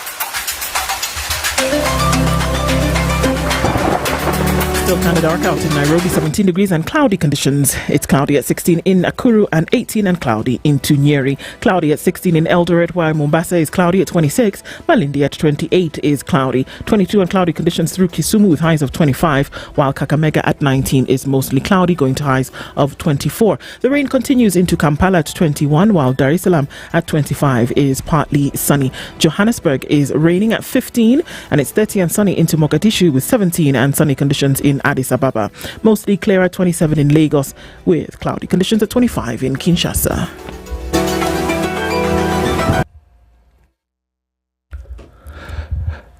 Still continues being busy within the city, but I guess people are getting where they need to go without too much of an issue. We still see some traffic coming off of the Thika Superhighway, but just right around Survey. And then now is when we see traffic starting to build on Limuru Road, getting you towards Parklands in one direction and Westlands in the other. As you come off of James Gishuru, we're not seeing too much of an issue here. You'll cross over Waiyaki Way. Some folks are going through towards the Red Hill Link Road and then finding your way in that traffic on Muthaiga. In Muthaiga coming through towards Limuru Road. Apart from that, I think we're doing okay. Keeping an eye on things. You're going to need your fog lights. It's still kind of dark outside even at 8:30. Let's talk and keep things moving. SpiceFM KE on X hashtag The Situation Room.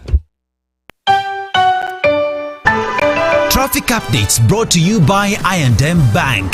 Don't just spend, earn while at it. The I&M Bank Milele Rewards makes every swipe count. Earn every point on every purchase and redeem them for flights, shopping and more. Plus, every 20th customer to get the card gets 50,000 Milele Reward points worth 50,000 shillings. Mature, intelligent talk every morning. Spice up yourself.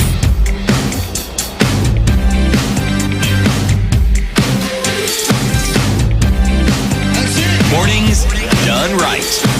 94.4 Spice FM, Nairobi. A workable model for chronic disease care in Kenya and, of course, around the continent. Faith Okwayo is the chairperson of the Chronic Disease Society of Africa, and there seems to be a chuckle in the house.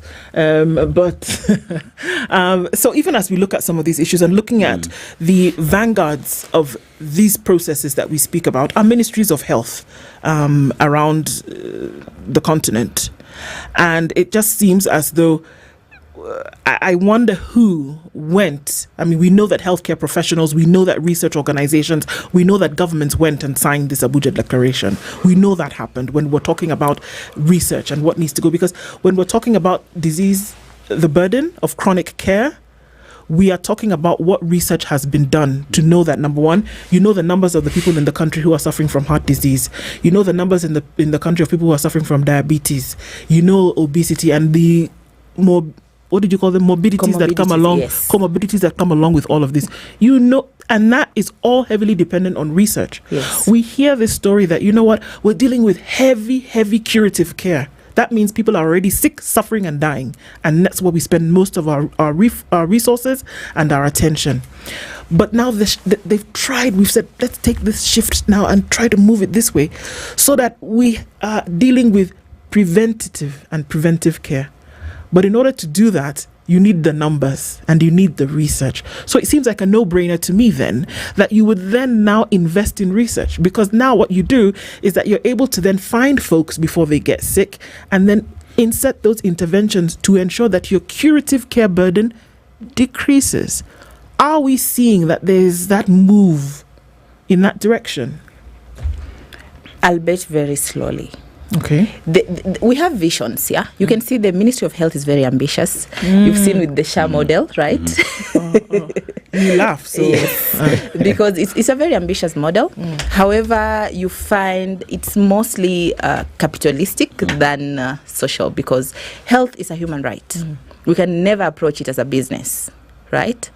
So if you approach health as a human right, first of all, the insurance or the reimbursements, like you have to make sure that the universal health coverage, if you're modeling the best universal health models in the world, like Thailand, which has been very successful in ensuring that this universal model, you find they're not depending on people paying premiums for insurance to be able to cover the community. The government should be able to have a fund, or should use the exchequer to cover the most underserved. There should be a model that has been piloted, proven, and having predictive success. I can bet you. I don't know. I don't know the people. I don't even know what it looks like, except for a few press conferences that we went to off your house. But I can bet you that somebody somewhere has written a paper, there's research, there's information, it's just waiting for implementation, sitting, waiting for some of these things to be done. Here we are talking about surveillance and mapping and things that need to be done to ensure that we are upping curative care in the country and across countries. And I keep saying, I have the privilege of being able to straddle two sides of the continent and being able to know what's happening here and also know what's happening here, west and east. And let me tell you, the issues are the same. Shakahola, there are 300 bodies sitting in a freezer outside Malindi Hospital. And the reason why we've not been able to identify them is because our research methods are still on the low. We don't have reagents, we don't have I don't know what. Now, if we can't do that for 300 bodies that have been in a freezer for close to a year today, here we are talking about how we need to make sure that the prevalence of obesity in the country needs to be monitored so that we can now implement research methods and make sure that those comorbidities don't affect hundreds of thousands of Kenyans. Tell me how. Because we are donor dependent when it comes to research, and we look at research as a secondary solution, right? So we are not owning our own data. First of all, we are not even harvesting our own data ethically and using it to optimize our solutions. So first of all, we have, and I'm so happy, and I know some African states are happy that USAID is defunding certain programs, because we were only depending on that disease treatment and surveillance model. And then it was also very debilitating and vertical, as we said, because it was making us have so many gaps and neglect other prevalences and focusing on the policies that they have enacted for us to be able to earn those funds. So already the debilitating aspect is depending on outside help for our own research. You find there are so many contract research organizations that are foreign and they are saturated in our market. Like you said, they are proliferated. But our own local data is only exported, it's rarely processed locally with our own variable. We know the variables locally and the factors in African settings are very different. And you see we are adopting a lot of secondary data. We are adopting a lot of other models without making our own and trying our own based on, because let's say even diet, for example. African diet was admirable. It was the least processed. It was the most organic. The Paleolithic diet, like you see in the animals in Africa are still very healthy. Animals in Africa don't have diabetes. And I'm saying animals, let's say for chimpanzees, for example, in Rwanda, they are 99% DNA almost close to us, and they don't have diabetes. Why do we have diabetes? Because we've changed our diet. The animals have not. You understand? The lab rats, the lab rats that we use to do clinical trials and check for disease, they get diabetes because of what we feed them. So Africa, first of all, you have to go back home and authentically look, where did we start getting it wrong? When you say eating so much bread, so much Elianto oil, so much chips, because that refined oil has a lot of omega-9s, which we don't produce and we cannot counter unless we take omega-3 supplements, as discussion for another day. So already, by altering our diets, we predispose ourselves to other lifestyle diseases, which is also now marrying with other, deficiencies that made us increase our chronic health burden. Urbanization has increased pollution, smoking, and all these sugar sodas that we take.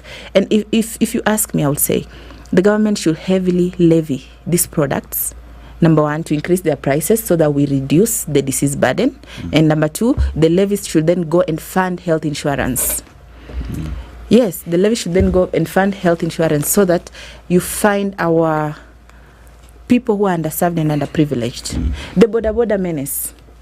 You see, most people who are sick of such lifestyle diseases are always in the towns. Nowadays, we go to villages, we go to counties. You find 40% of our mothers, our parents, are suffering from chronic illnesses. Arthritis is very heavy in certain counties.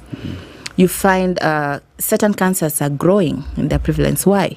Because nowadays we no longer walk long distances. We eat 3 meals a day. Why do we need to eat lunch?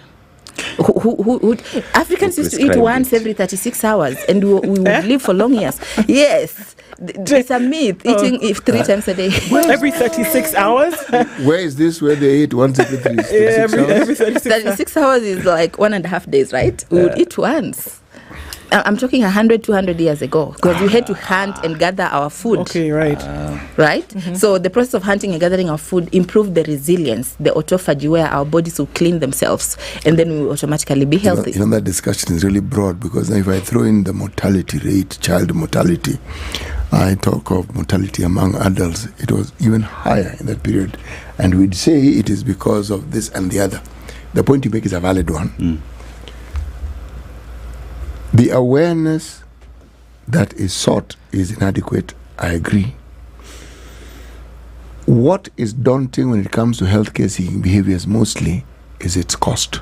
To be diagnosed so that you can determine what it is that you have or don't have, cost.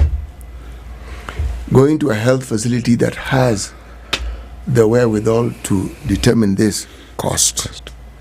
So, in many instances, when our citizens balance between children eating, going to school, and just the normal day-to-day activities and healthcare, unless they're feeling, you see, our determination of illness has to do with how we feel. So if I'm not feeling unwell, then I'm okay. And even if I feel slightly well, I'll self-medicate.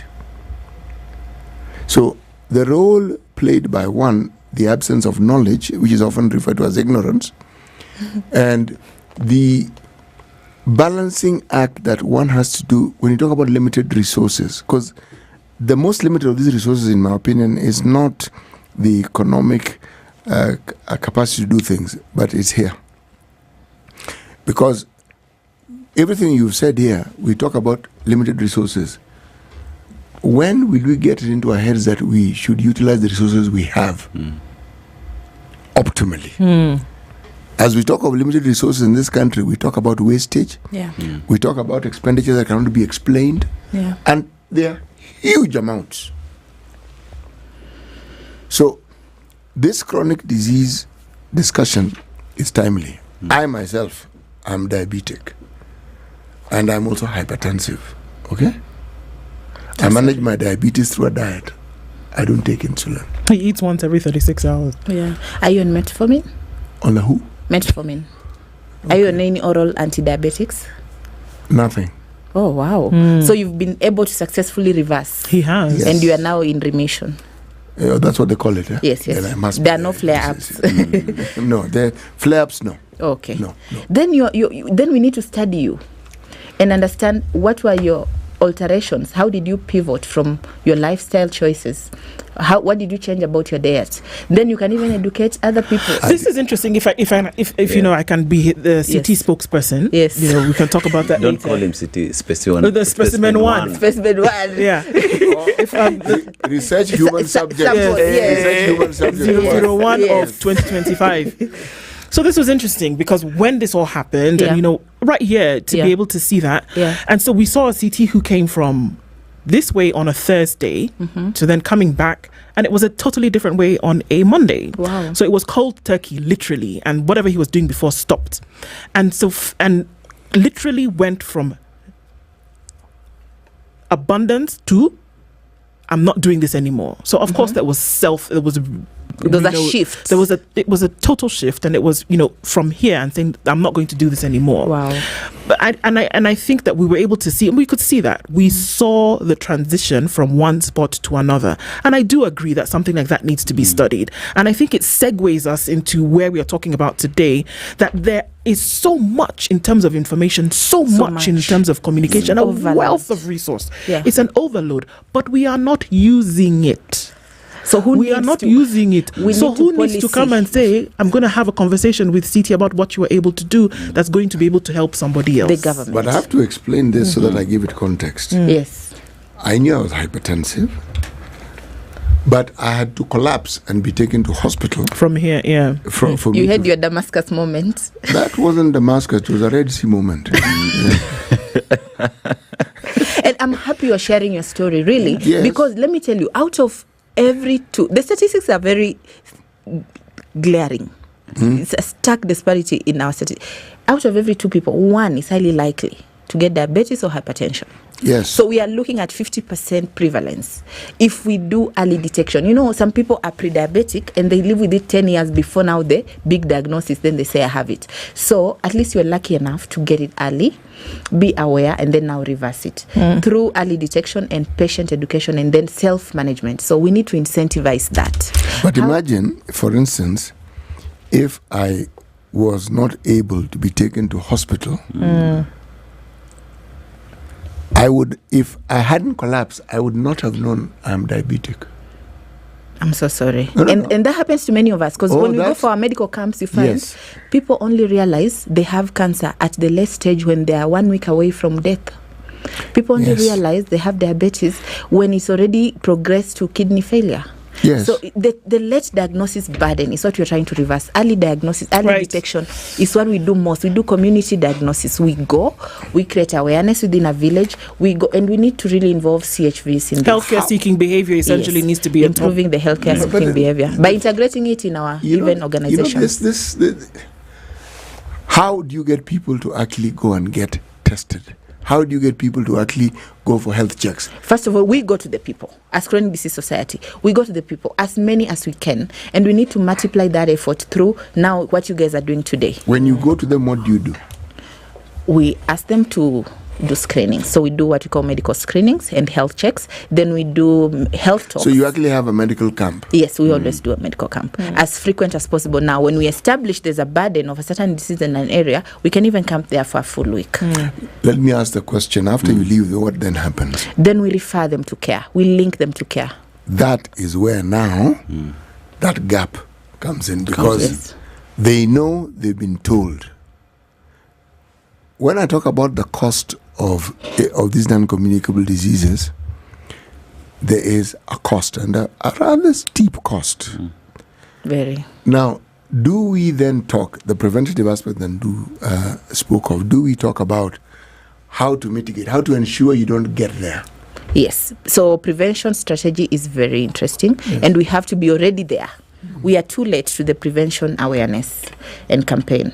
And number two, we need also to check and have a performance-based model where our hospitals are also not taking advantage of the people who are already chronically ill, because that's a forever lifetime client.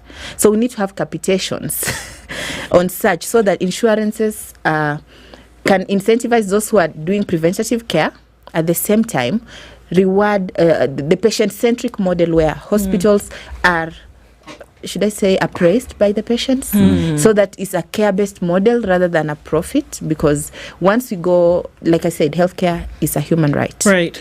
But that's at the policy level. Sorry, Dennis. Yes, that's a policy level. And this is the thing that we're hoping that could be an umbrella policy around some things, that we know that some policy has to be specific, but that there can be umbrella policy whereby you're saying that this must be the case. And that's why I do agree with an overall levy, for example, for health. Yes. That it comes out of what you spend, whether you register or not. It comes out of what you spend. This money is ring-fenced, and it goes directly to this thing, because that's one of the ways in which you can do things like this. That's why, for example, and I sometimes hate to use the example, but that's why people like Michelle Obama were able to stand up and say, let's do a proper school feeding program whereby children are not eating junk, that they're now eating healthy meals, because they do provide food in schools, that they're eating healthy meals. And what do? It's preventative care right from the child. And I agree with you, because the absurdity of our system is, you can imagine, we are calling people to register and on board on SHA. You should be already on board and on SHA by virtue of being a citizen of Kenya. That's why we are calling for a digital registry that is universal, that starts from the time you're born, because most of us are born in a hospital. So you're already onboarded on that. And then your patient history, that unique identifier, works with you every time so that when you go to any hospital, any doctor, so long as you have given that PIN, can access your patient history. Indeed. That will improve even for planning and the level of burden, knowing this population is high risk of this and this. Then once, like if you model the Cuban model, where you have a family doctor who knows your grandparents had diabetes, your parents, so they already prepare you to prevent this based on your patient history. So all this comes down to data and research. Yeah, pretty much it was just for the sake of the conversation. I mean, we'll talk about what needs to be done. You look at the government policy in terms of universal healthcare that is there. We have it, but is it working? Is there intentionality in making sure that all these processes do work? We talk about NCD clinics and specialized centers taxing unhealthy products, because we talk about the sugars, the sodas and whatnot.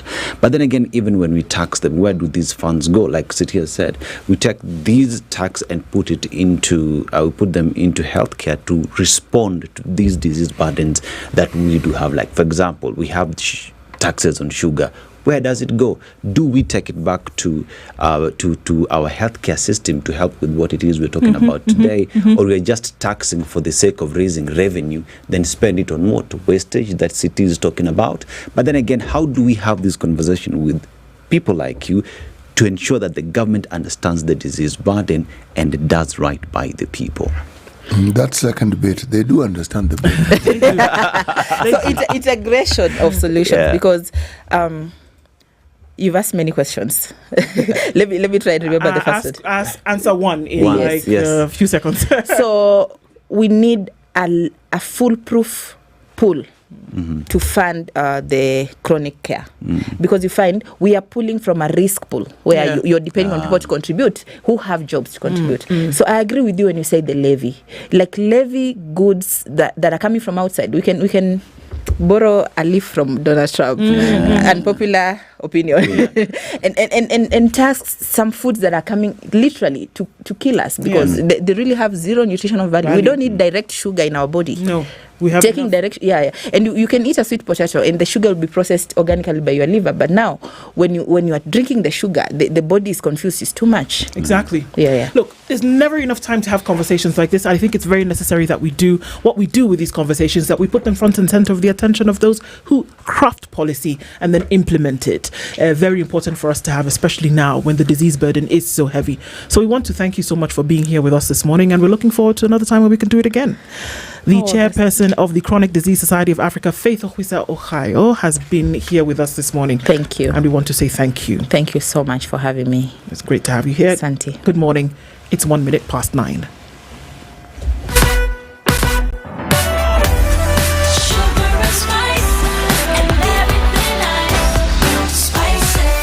Spice up your life.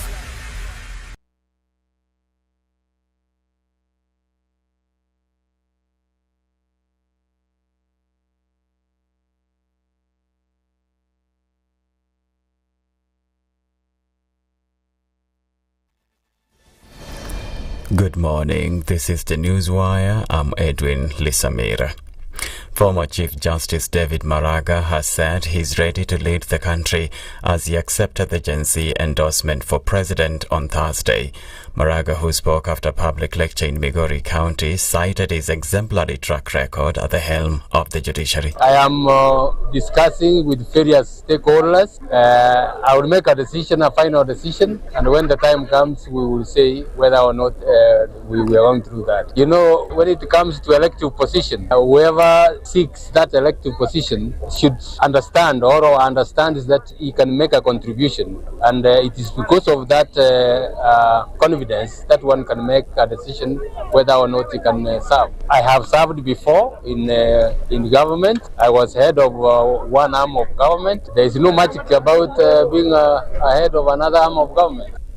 Maraga went on to criticize President William Ruto's administration over what he termed as budgeted corruption and blatant disregard for the rule of law. There are major problems in this country. The main one is corruption, budgeted corruption, and an institutional corruption that is not being attended effectively. And as a result, the country is not able to have enough resources to deal with the issues that are there. That's the major issue. And of course, there are many others like impunity. I mean, people disobeying court orders, some disobeying law without any action being taken against them. Former Deputy President Rigathi Gachagua has said he'll unveil his new party in May.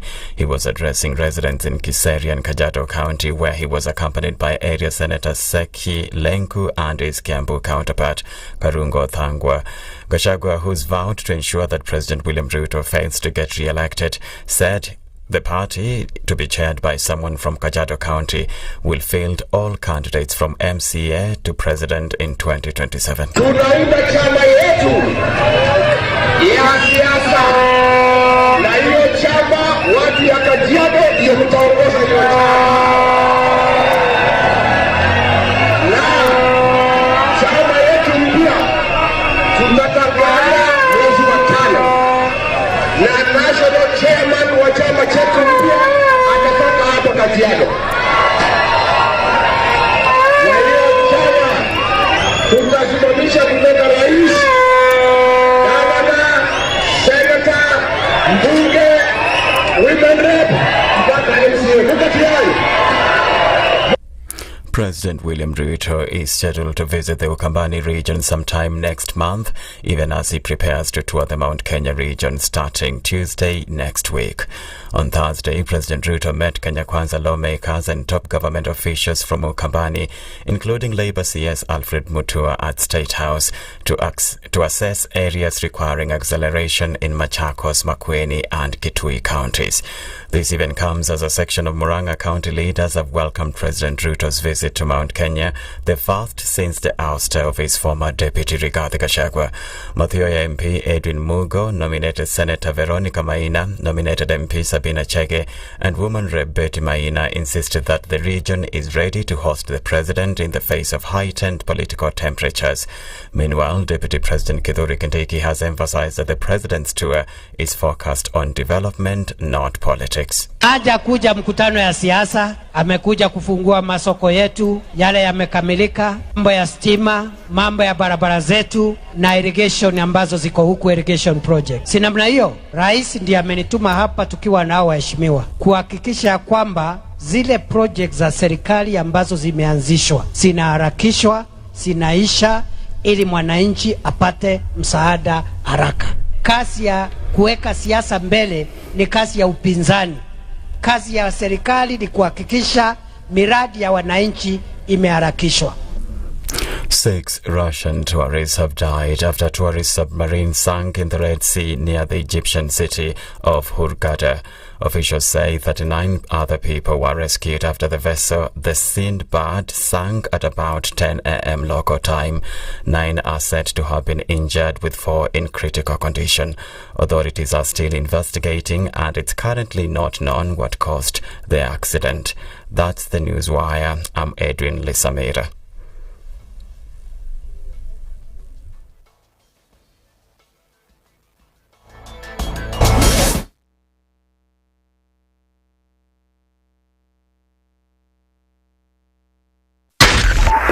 .4 Spice FM, Nairobi.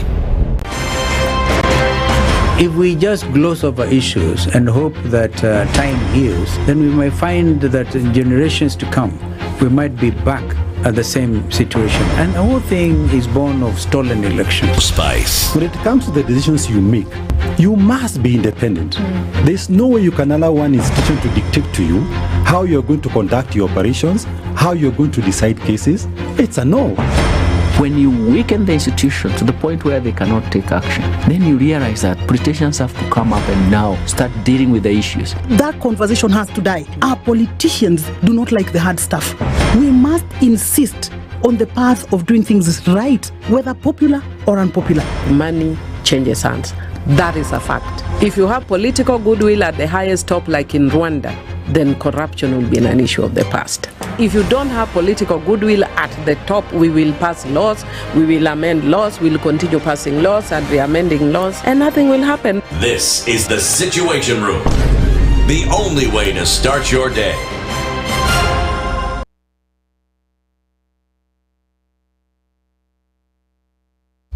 right, Friday morning has not been too crazy, at least not this Friday. It is the last Friday in the month of March, and taking a look at what's happening on the roads today, we haven't had too much in terms of traffic, just a little bit of that left on the Thika Superhighway as you find your way towards the city, and then as you get towards the roundabout at the Globe Cinema, not too much of an issue here at all. Okay, as you come off Mombasa Road, you're doing all right. As you get towards Uhuru Highway, even better still. Let's see what happens as we get through the end of traffic hour, and we will let you know. You talk to us as well. SpiceFM KE on X. Hashtag The Situation Room.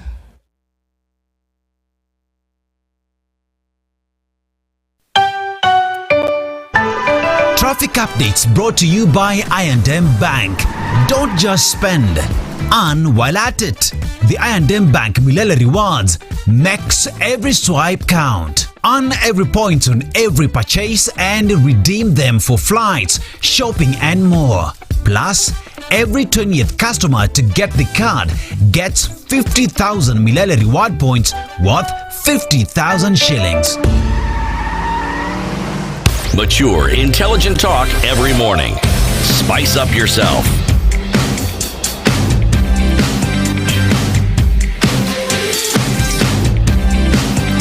Mornings done right. 94.4 Spice FM, Nairobi. All right, it is 9 minutes after 9 o'clock into the final hour of Kenya's biggest conversation for this Friday as well as this week and even this month. So it's the last of many. And as we get into those conversations today, we are already inviting you. It's an open invitation to come in and have this conversation with us. And off the jump, I'm going to tell you what the phone lines are. 0719012600. Mark that, remember that. And then I'll tell you how you can use it in just a minute. CT, in your wallet, okay, let's start from again. In your pocket, there lies a wallet. Yes. In your wallet, Yes. there lies a card. Yes. In this card, there lies endless possibilities. Carry on. Yes, the endless possibilities range from, let me go with, begins with you applying for and getting a card from I&M. Is it just a card? No. It's the I&M Bank Credit MasterCard. And where do you get it? On the I&M Bank on the Go app. Eco app. Eco app. Yes. App here is AWP, not UP. AWP. App. God. Okay. App, not up. Yeah. Up. App. The language. This language. Yeah. Right. Essentially, what you're doing is you're upgrading your spending power, okay? And you benefit while you're at it. As you use the card, you gain points. The points are called Milele points. Now, these Milele points are what convertible. You can convert them into something that you can use. Okay? Now, the key to understanding it is beyond just using it and getting points, okay? You can also be the fortunate individual who, being the 20th customer, will actually get, now wait for it, 50,000 shillings. It will not be cash. It will be Milele points. Okay. Milele points, again, how many will you get? 50,000. Now the 50,000 means 1 shilling, 1 point. Now, you just tell me, what sort of spending power do you think you have? What more do you need? Tell me. That's it. That's it. Proper. Okay, so this is great. I'm glad that you have this, and so now we can all see how we can go ahead and do it. Go, register today, spend, win, earn, all those fantastic things. And then you can go to school, isn't it? Yeah. And you have options. And how do you go about that? Yeah, City is talking about global cards. I'm talking about global universities, yeah? And these are universities that are across the world that is helping young Kenyan graduates get quality education in these universities. We've just mentioned some of them, but now we are reminding you that the deadline is April 21st, 2025. So get clicking. You have around a month to go. And through LX Pathway, you'll have the opportunity to study at these global universities. To gain access, you'll have to complete a comprehensive 8-month LX Pathway training. And through these, you'll go through fundamentals, which will give you skills such as leadership, entrepreneurship, and communication, which is designed to do what? Designed to prepare you for successful university applications. And where do you apply? You apply at bit, that is bit.ly/LX Pathway SFM. Again, bit.ly/LX Pathway SFM, all the details and information on how to apply is in there. Get applying. Fantastic. And those are some of the things that we look at around conversations that we have this morning. Okay. Dear Mr. President, it's been a minute, but you've been busy, and we have conversations that we are going to wrap around. Dear Mr. President, you'll be very busy this week and a couple of weeks, and we know that you're planning an entrance into the Mount Kenya region and seeing different people. But before that, there were a number of cabinet reshuffles that took place. There were some principal secretaries that were moved, others were brought in, others, sacked. There were cabinet reshuffles whereby you also brought in new CSs, not more than, about a month ago or so.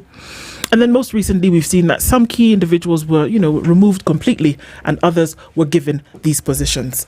And we have one question this morning, dear Mr. President. If we look at the health docket, just as the health docket, you've had, now this is the third cabinet secretary you will have in just 2 years.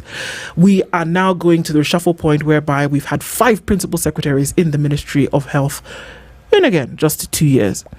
And we're just asking a simple question. I'm at the point where I'm asking, how do you guarantee confidence in government working when we have these movements so much across board? And that's just one question. Can we be sure that in the next 2 years, the individuals that you've put in place to run things essentially will get the job done? We've seen moves between the cabinet secretaries of defense and environment. We've seen moves then between the cabinet secretaries of, foreign affairs and labor.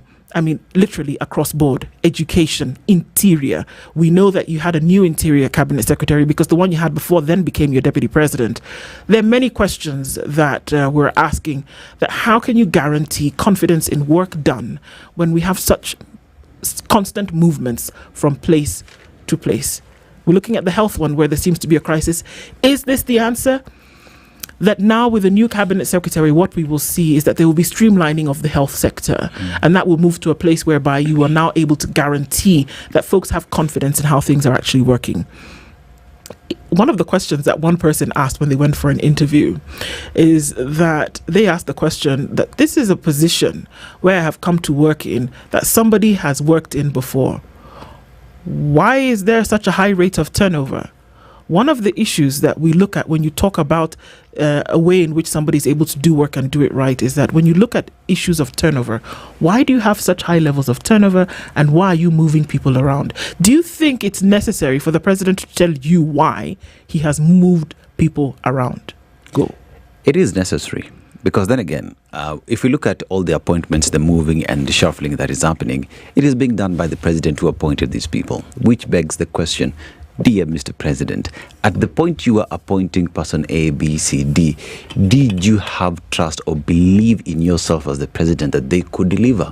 Or was it just another opportunity to give out positions because you can do so as the president of the republic? And when we talk about matters to do with the healthcare system in the country, we look at the infrastructure, the back-end information that will help the health sector move forward. And here we talk about SHA. How about the infrastructure behind SHA that will enable it work? Talk about universal healthcare. The policies around that, have those things been fixed? And even when we have these individuals in these offices, we ask the question, will these individuals be allowed to work? Or is there a body that is dictating to them what to do simply because you can give orders? When you talk about infrastructure, we also ask about proper spending. These institutions always have budgetary allocations. How are you spending them? When the Auditor General raises questions about them, what do we do about the information from the Auditor General and the control of budget? All we do is to come and attack them. How about we fix our house first so that when we are cleaning house, we are cleaning house without the ghosts that are making these institutions not work. I had to take a look at the communique that was sent from, essentially what is the cabinet, rather the government press release. Yes. And I had to look at where the reasons were given as to why there were further reshuffles, and just to make sure that I wasn't making a mistake. And actually there are none. Now, in the articles that we read today, when we're looking through the newspaper review, there is the said thing that there is some kind of interference from central government, and in this case the executive, when it comes to the runnings of certain ministries, and that health is one of them. So the question is today, if you have a 22 strong cabinet, right? These are ministers, and then now, of course, with your advisors, 23, 24. But if you have these individuals who sit in this place, City seems to be averse to the notion that there's some kind of interference. Did somebody tie your hands? Did somebody not let you do the work? Where do we see that there's this capture? There's always interference. If you want to understand it, ask the question, how did that person get the job in the first place? Yes. Because there was a job interview of sorts, we believe, yes, and you're appointed. But how did they shortlist you? Yeah. How did you even get to the point where you are considered? And if there are cases where it's just an appointment and there is no panel for interviews, the only time you're interviewed is when you go before Parliament, who will determine whether you're suitable. It means you are appointed. Now, there is a political process that every country has. Yes. And there's a reason why they do this. Dear Mr. President, I do not have a problem with reshuffling whatsoever. None. What I only want to understand is, why do we have them and why do we have this particular one? Or why have we been having them? What are we doing? Are we trying to align strategically?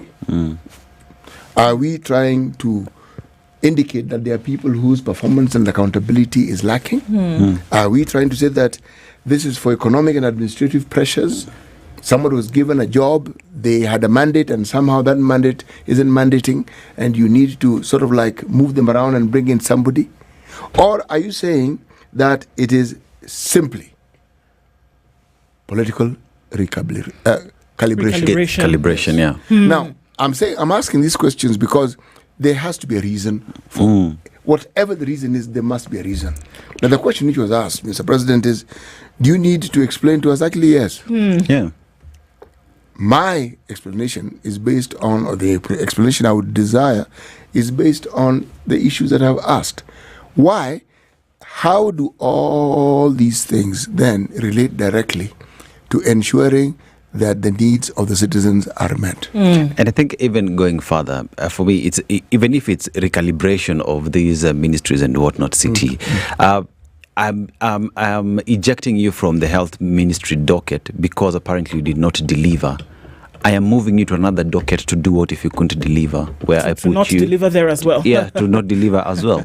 Probably my background was in environmental studies. As a doctor. Yeah. Yes, and you put me in the Ministry of Defense. Perhaps it would be best if I was recalibrated back to the place where my understanding is greater. One would have hoped that you would have seen that initially, but okay, yes, you can always turn around in the middle of things and not have a problem. But what if I'd studied both, but one was a major and the other was just a concentration? Yes, and there's one which I prefer and one which I'm aligned to. And you see, this is where the interview comes place, where we tunakupiga msasa, as the Swahili guys would say. We interview you, we make sure that you are rightfully placed where you can perform, right? That was if the interview, for all intents and purposes, was to ensure that you know what you are doing. Exactly. But if the interview took place essentially to just window dress what had come in terms of a nomination, then you can't expect such things to come out of it. Yeah. Actually, yes, and then actually no. But then it takes us back to that discussion we had earlier on in the morning, where we were saying there's this little bit of a cultural issue that we've established. Kick the can down the road, find someone to blame, find an excuse for everything that you are doing. And really, the soft spot here where you can hit with ease is government. When that isn't working, you can hit State House. When that isn't working, you will find some other reason. It is that other political party. And there are always reasons why things happen. The fundamental question, one then hopes that when we see these activities, our lives will change for the better. Please, can we look at why can we look at why ministries exist? Yes. Under government. Ministries exist because there are certain elements, certain pockets under government within the development infrastructure of any nation, essentially, that need to be moved forward, right? So there's no aspect of governance in Kenya, there is no aspect of development of Kenya that is not met under one of the 22 ministries that exist. Sawa. Whether you want to look at children, there's somewhere. Whether you want to look at reforms, there's something. Whether you want to look at development, there's something. Infrastructure, there's something. Health, education, across the board. That's why ministries exist. So let me just read why ministries exist. In Kenya, to implement government policies, deliver public services, and oversee specific sectors of the economy and society. Continue. Shikena, that's why they exist. Oh, sorry. That in Hausa means that's it. Okay? That is why they exist. Shikenan. Yeah. That's why they exist, for that to happen. Mm-hmm. So what does that mean? That the people that you put to head these ministries essentially are the drivers of this particular agenda. That thing which you have read in each ministry then is the MO, is the modus operandi for that particular ministry. And that the person who sits at the helm of that ministry, number one, should have the relevant expertise. We're not saying that they be the technocrats or the number crunchers. We are saying that they should have at least the relevant expertise to be able to drive. If you're going to get into a vehicle, at least you need to know where the brake and the acceleration and the gas is. You need to know what the gears do in terms of going forward, backwards. If you're driving a manual, you need to know that you engage your clutch before you engage your gear, engage your clutch before you engage your brake, things like that, right? You should at least have a general idea of how the thing works. You actually said you engage your brain before you engage your mouth. Yes. We would hope that those are things that exist when you're doing this. But if 3-4 months down the line, things are thrown into a crisis, then one would have to ask, hang on a minute, when I was putting this person here, did I really get it right? But then what does that do for the optics of the people who are watching you and expecting you to deliver when they say, in such a critical place, that you have moved the generals now for the third time, and you only have how many years to deliver? Kobole. What does that do? It's not 5. Right now. Okay. I'm saying overall, from when you came in until when you essentially will go after the first term. So you as the president, a bitch. When you've changed now for the third time, so what's to stop you from changing again? How do we know that 4 months, 5 months down the line that it's not going to change again? All right. Does our constitution give the president a specific number of times he can reshuffle his cabinet? No. No. Remember, he appoints them. So he is at liberty to make certain decisions. If CT, yes, you were leaving your house in the morning, right? I'm here because I left it in the morning. Now let's just say tomorrow, now Saturday. Oh yeah, then tomorrow is an if moment. Yes. Thank you, please. Now you come dressed in a particular outfit. Then you just reach the door. You're about to open the door. Then you say, no. This one I don't like it. Let me go back. I change. Edna will complain. The cameras will not work well. Then you go back. You come back. Then you reach the door. Now you reach just outside the door. You've taken a step. Then you say, actually, you know what? This outfit doesn't work. Time, meanwhile, is going. You now say, okay, no, this one doesn't work either. You go back into the house and you come. Now this time you actually reach the driveway. Then you say, no, this one can't work. There's somebody at the fence who is watching you, wanting to open the gate for you to drive out. That person is at the fence. They're watching. Now you've come the 4th time, the 5th time. What do you think is going on in the mind of this person who's watching you? How is that my problem? No, come on, just help me out here in this illustration, Buana. Oh, sorry. What do you think is going on in their mind as they're watching you back and forth like this, and you actually have not done anything yet? What do you think is going on in their head?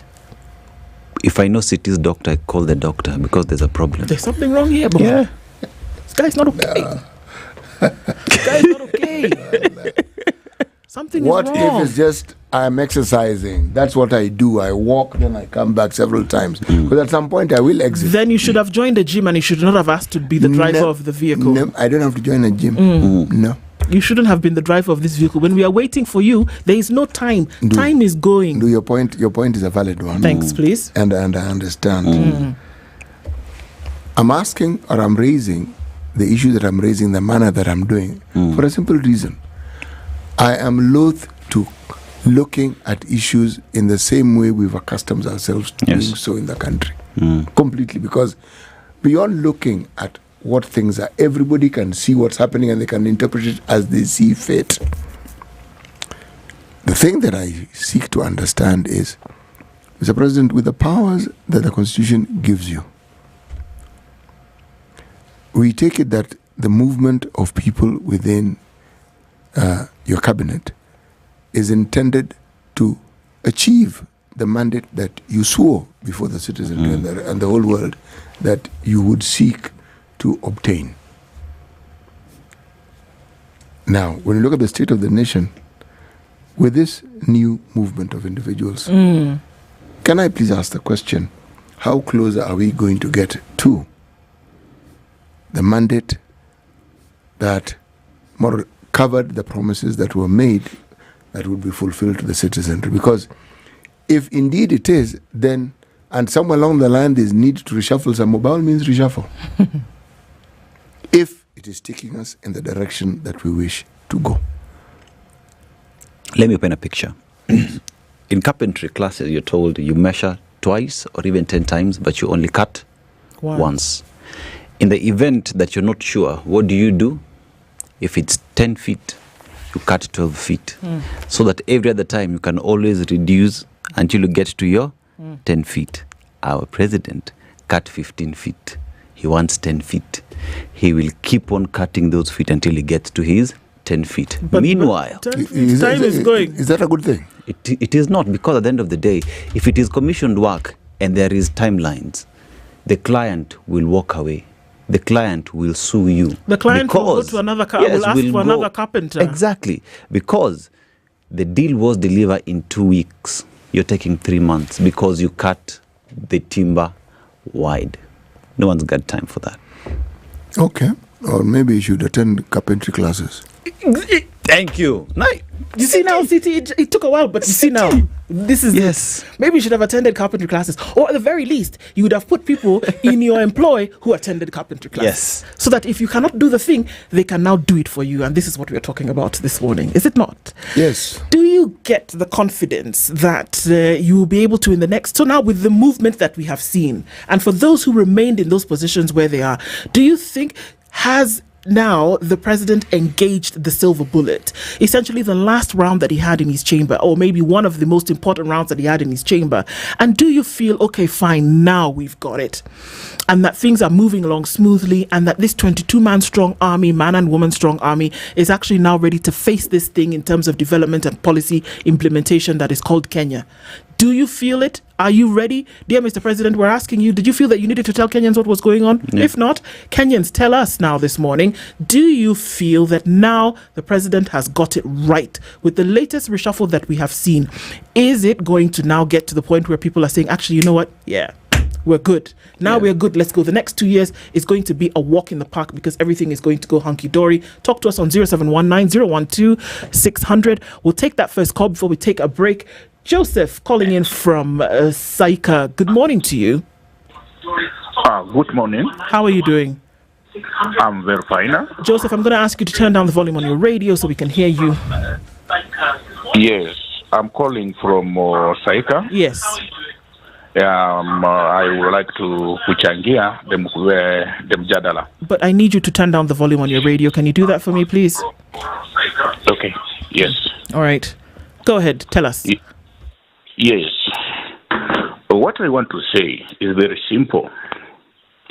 Mr. President has failed Kenyans because you cannot keep on telling Kenyans, promising Kenyans this one, that one, and you are not delivering anything.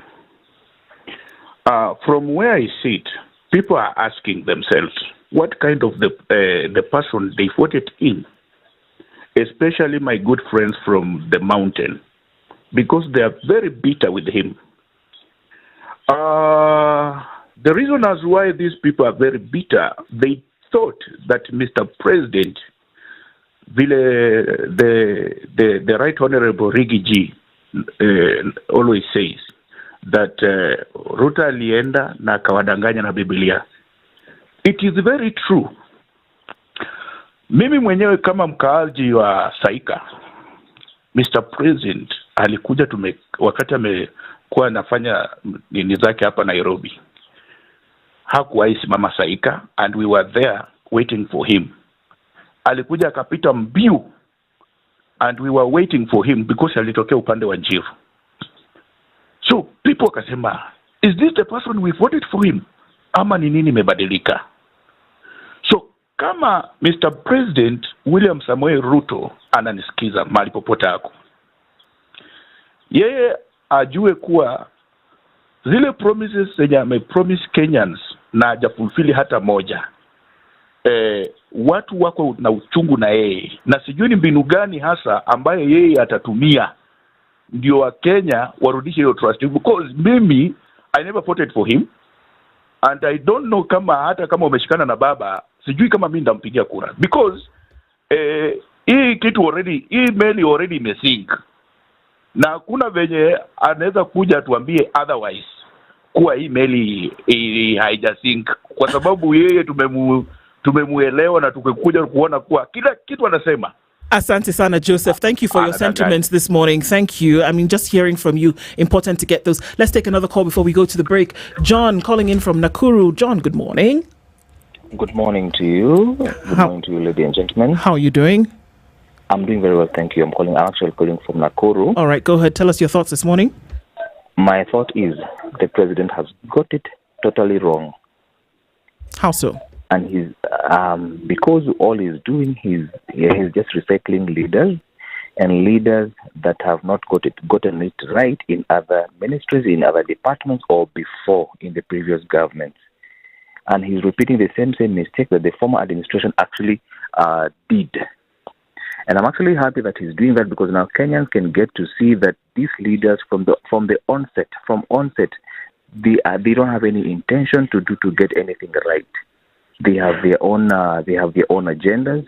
They don't want to listen to other opinions. They don't want to listen to watu ambao wanaelewa haya mambo, and that is why he's actually doing the same mistakes that were done in the previous administration.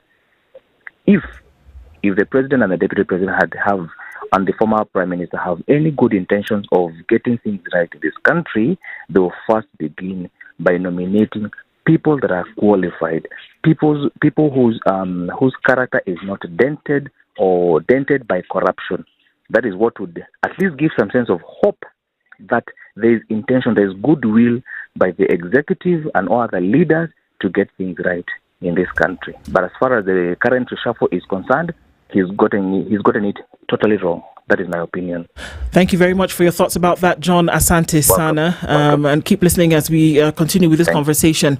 All right, let's take a quick break. We'll come back and take your calls. There are very many of them coming in, and we want you to share your thoughts with us this morning. I'll remind you what that number is before we go to the break. 0719012600. We'll come and sample some of those when we come back. It's 25 minutes to 10.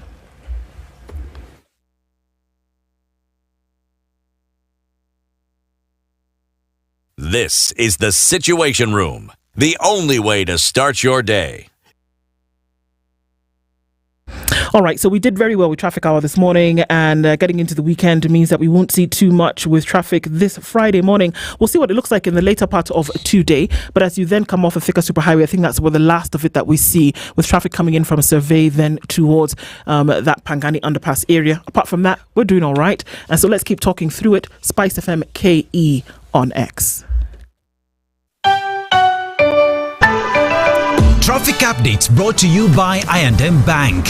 Whether it's groceries, fuel or luxury shopping, make every swipe count. The I&M Bank Milele Points gives you real rewards for your spending. What's even better, every 20th customer to get the card gets 50,000 Milele reward points worth 50,000 shillings. Mature, intelligent talk every morning. Spice up yourself.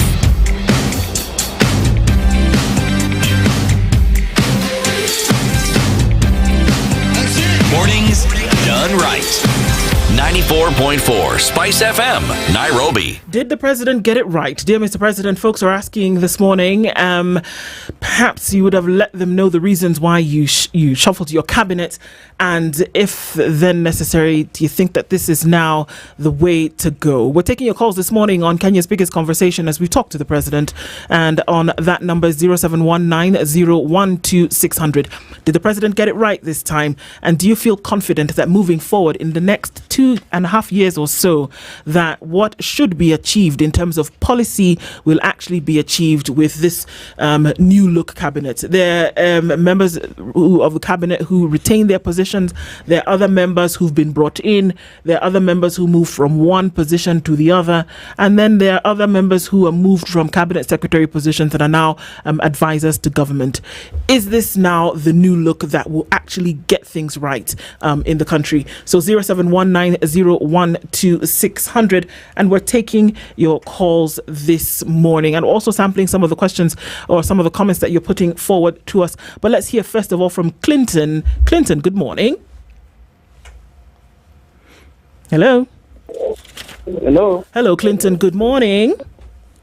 Good morning to you. Share your thoughts with us this morning about whether the president got it right, in your opinion, with this new cabinet look.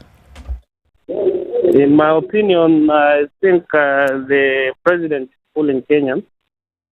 How so? Yes, since he promised a lot of things. He promised us the hustlers, the mamambogas, the bodabodas, but since the first day he entered the office, he's doing differently.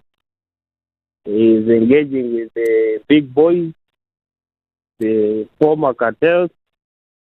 We don't understand, we as mwananchi wa kawaida, what's happening in this government. So you're not happy with the way things are going, essentially, is what you're saying, Clinton? Yeah, we are not happy as Kenyans because literally the promises that were made are totally different. It's totally different. I hear you on that, Clinton. Thank you for sharing your thoughts with us. Let's get a few more thoughts from folks this morning. Mwangi is calling in from Nyeri. Mwangi, good morning. Good morning to you. How are you? Very well, thank you. How is Nyeri this morning? It's a little bit rainy, and we thank God for the rain. Indeed. Share your thoughts with us about whether the president got it right, in your opinion, with the new cabinet reshuffle. I think Mr. President got it all wrong, and the biggest mistake that he did is that he's always on a political mood. Mr. President thinks that all the changes that he must do in his cabinet must be political or politically driven.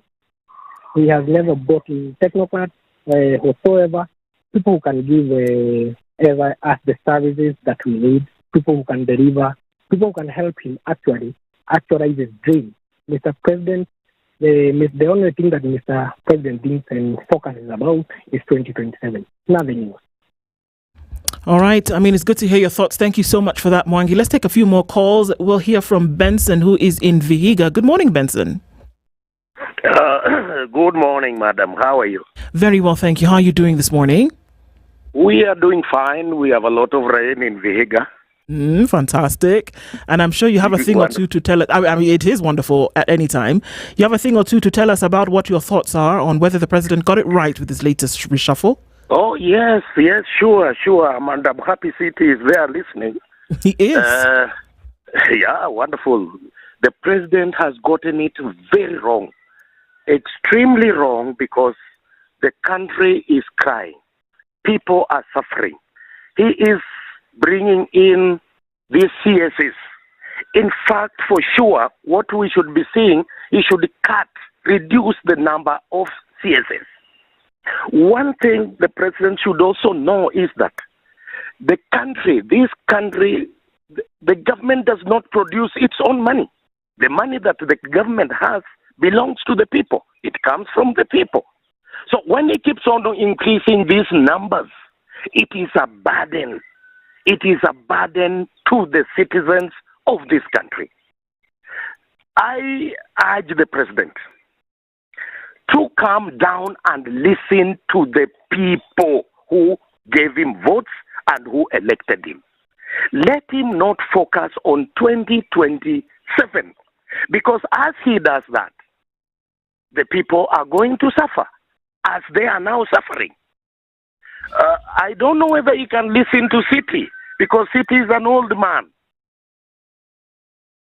He probably would, essentially. But I mean, thank you so much, Benson. What you've said resonates, and I think it resonates with a number of people. I want to take some more calls from folks around the country this morning, but I want to thank you for sharing your thoughts. Thank you. Anthony in Nairobi, good morning. Good morning. How are you doing? Please share your thoughts with us this morning in terms of whether you think the latest reshuffle is actually the answer for the issues that we face. Yes, the latest reshuffle, they are just bringing in mind as something that the president knows what he's doing. I'm going to ask if you can move to a clearer spot, Anthony. We can't hear you very well. It's just to be a little bit clearer. I'm wondering whether the president lives in Kenya or where he lives. Because I don't think he really listened to Kenyans, to the cry of Kenyans, to the people who are in the ground. The president, everything he does not even. Anthony, I'm going to ask you to try and call us back, and let's pick up a call this morning then from Collins. Collins is calling in from Eldoret. Collins, good morning. Good morning. Good morning. Say hi to CT. Well, I've said CT. I've been told to say hello to you from Collins in Eldoret. Okay. You are listening. What are your thoughts this morning, Collins? I think generally, if you want to know a leader, there's a leader, there is a politician. So if you want to know a leader, and they always say, there's a saying, say, show me your friend and I'll tell you your character. A good leader will not even listening to people, but look with this thing. You should look for people who know what they are doing.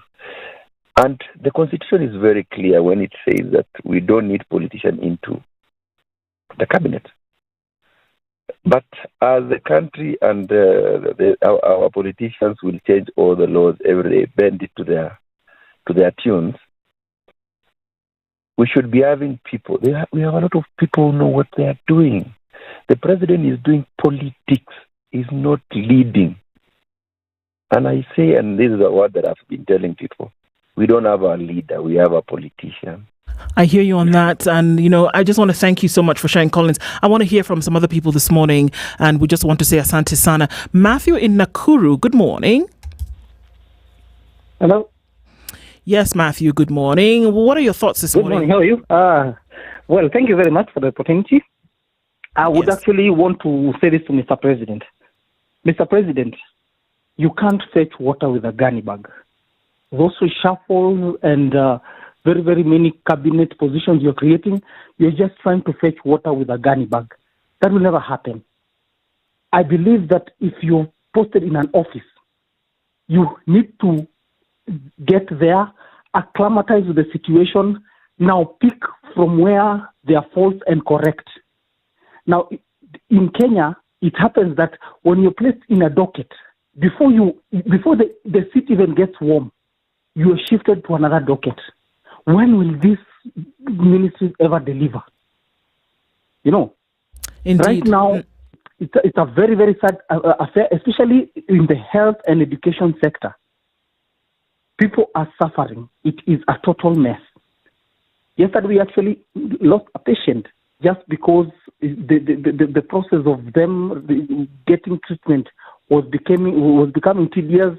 There are so many bureaucratic processes along the way. We actually lost this patient. It is sad and very, very unfortunate. I hear you on that, Matthew. Yet when Kenyans demand for services, there will be every other justification why they cannot receive that service duly. It is very, very wrong. Definitely hear you on that, and it's important to put these thoughts out there. Thank you for sharing your thoughts this morning. We'll go to Tito, who is in Eldoret. Tito, good morning. Good morning to you. How are you doing? I'm doing good, maybe you. Oh, we're all right. Please share your thoughts with us. Latest moves. Do you think it's going to sort the problems that we've been talking about? I think there is nothing to solve, because starting with the education sector, it's totally wrong, because looking at the funding model, in fact, the court ruled that the model that was used by the president was right. But looking at what they were basing on when they were categorizing the students who applied for the scholarship, it's totally wrong. We don't know the. Oh, unfortunately, we've lost Tito. Maybe we can call back, and let's then take a couple more calls that are coming in this morning. Good morning. We'll hear from Hillary in Eldoret. Hillary, good morning. Good morning to you. Yes, your thoughts this morning? Okay, firstly, I want to say President has failed Kenyans. And he started failing Kenyans when he tried to force the implementation of the first bill 2024. Then secondly, this reshuffling of the CSS is not good, because if you can see now, if you can reshuffle every 2 months, a couple of 2 months, so when a CS tries to organize his or her office, the reshuffling is here. So according to me, I see President is failing Kenyans because you cannot reshuffle after 2 months, after 1 month. You have to give time. At least the promises you made, make sure you fulfill, because the President is making a lot of promises, but none of them have been implemented. Secondly, I wonder, you're saying you wanted to visit Mount Kenya. So how can you? Firstly, it is so complicated because the leaders from Mount Kenya, he totally embarrassed the deputy president. Number two, he never wanted to have any negotiations. So it is very hard for him to mobilize the ground, because the ground specifically is very much hostile, because the president promised many things, but none of them have been implemented. Thank you very much for your thoughts on that, Hilary. I mean, I wish I could. We just want to take a few more calls from folks this morning, but I hear you on those thoughts, and it's good to share them. Let's hear now from David in Kitengela. David, good morning. Morning. How are you? Very well, thank you. Share your thoughts with us this morning. Now, regarding the current reshuffle that has just taken place with the president, I feel like it is a state of confusion. We are in a state of confusion of the country. We don't have proper leadership. And allow me not to massage the donkey down here. Now, the president is actually panel beating the government. And that will not help. Because when you panel beat, you are not actually even thinking about the future, the next generation. This country is not only for us. We are here and we go. The people whom we leave behind in this country, how will they fight this place? Because we are just ruining our own country. Now, I would just wish to tell the president that he needs to, if this country has good leadership, we have people who are learned. We have people who can make it. But this issue of just recycling the people who have been there, some have been leadership even since independence, and we expect them to come with new strategies to do things. I don't think it will work. This issue of panel beating the government will not work for us. It is just a disaster even to the future government. Now we are being left behind from other countries, and I don't think we'll catch up. Education is down, health is down, nothing is working. We are in a problem. Thank you. Thank you very much for your thoughts on that. From Juja, let's hear from Delcy. Hello, good morning. Hello. Yes, Delcy. Good morning. Good morning. Tell us your thoughts this morning. Will the latest reshuffle fix the issues that we see? I do not think it will fix anything in the first place, because to me, it's like treating malaria using cholera medication. If someone is not meeting his job description in one area, what you do, you put him back on the bench, give him some time out, and get someone who will actually do it. So I feel like the president did this wrong again. And yes, it won't work. It won't work at all. Thank you very much for your thoughts on that, Delcy. And let's hear from Oscar in Bungoma before we take a look at what's happening on the socials. Dennis, maybe you can look at that in a minute and let us know. But Oscar is calling in from Bungoma. Good morning, Oscar. Tell us your thoughts, please. Okay. Well, I think there is a problem with our president here. One thing the president doesn't know is he thinks that by keeping the Right Honorable Raila Odinga will make everything work. But he's forgetting that the people are the people who voted for him. We voted for him because of the scenario, this thing is used to say, hustler and Mama Mboga. Unfortunately, if you check on our pay slips now, the deductions were being deducted during the retired Uhuru Kenyatta. It is now almost 3 or 4 times the pay slip are being deducted. Now, if he gets Honorable Raila Odinga into the government, thinking that because of him going there, it resolves the problem of the youths and the mamas, he's wrong. He should be coming down to the people and asking the people, what do you want? And the problem with our president is one, he cannot listen to the people. He's listening to the sycophants, those who are benefiting from him. So as much as he's going to continue to listen to those people, we, the voters, are just hearing. He did well by saying that now the ID is for free. Let's come 2027. If indeed our votes counts, we are going to draw him out, because we can't continue like this one. Every day you wake up with new taxes. You wake up new taxes. Now, like CS, you are just there sucking CSs. Now, how can you perform? Today is this one. Within a period of 2 years and 2.5 years, already three different CSs holding different kind of capacities of the ministry. How can that one work for sure? So we are watching, and we're not happy with it. He might be blackmailed by the people whom he says they are devisers. But we now, the people are the one who count votes. So let him continue that way, but we are seeing. Thank you. Thank you very much for your thoughts on that, Oscar. I mean, great to hear all the calls that come in. I mean, quite a number of those still, but let's also get some views that are coming in on socials this morning in terms of what people are saying. What are some of those comments?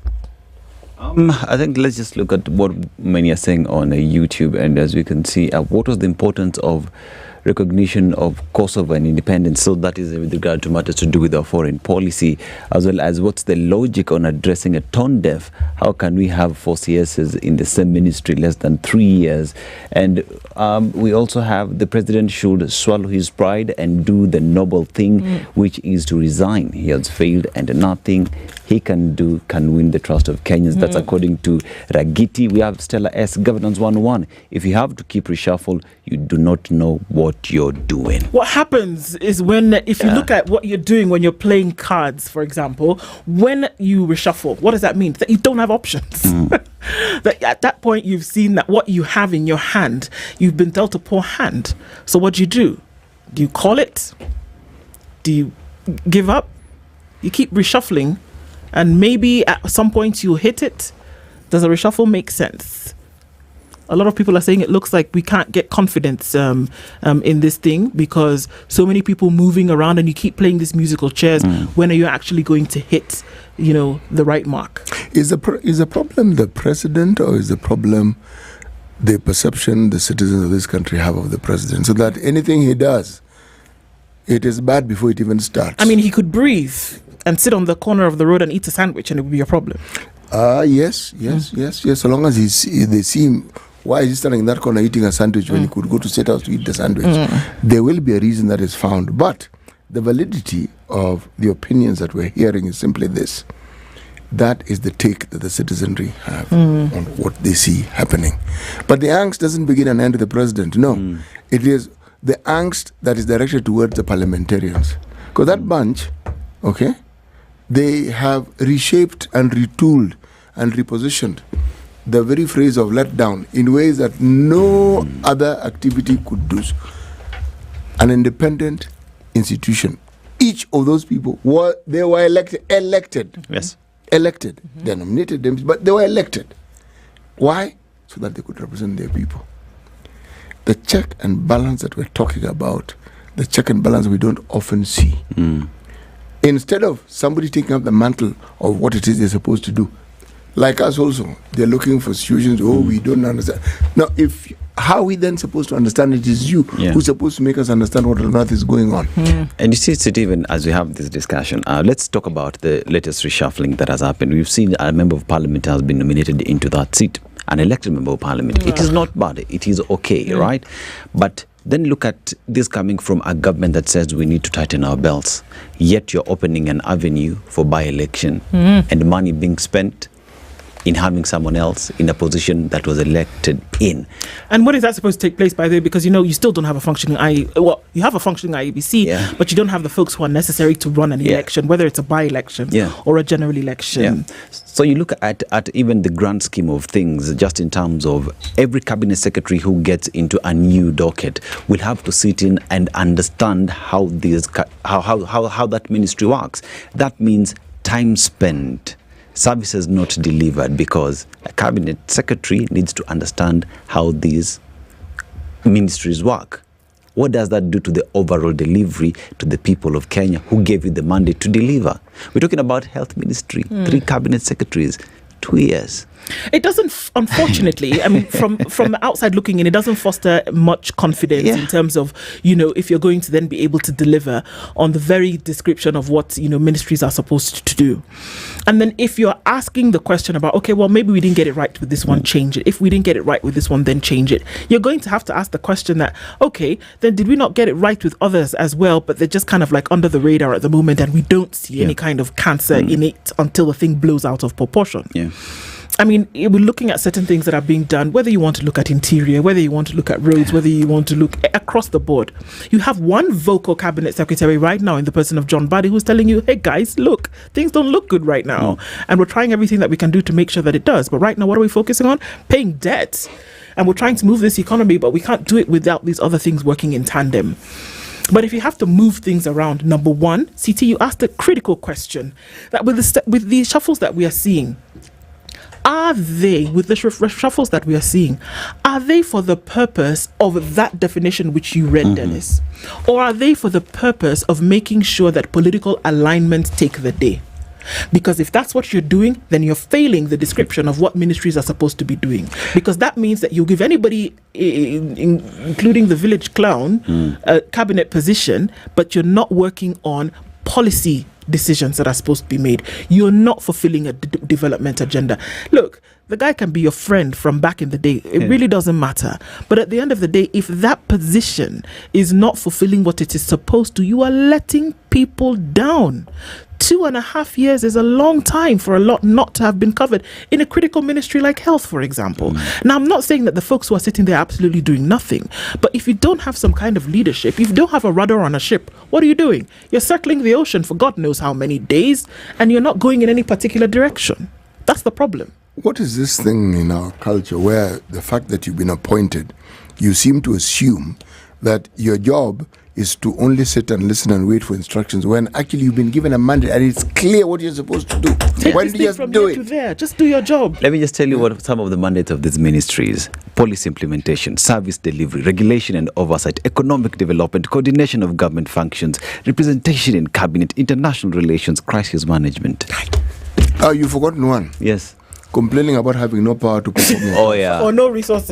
And being shackled by the executive, so we know it's not our thing. And that is the biggest one that we hear about, and not these that I've mentioned. No, not this is what I've done. This is what I cannot do because somebody is ensuring I don't do it. Yeah, because I choose to be a television, someone else has a remote control. Exactly.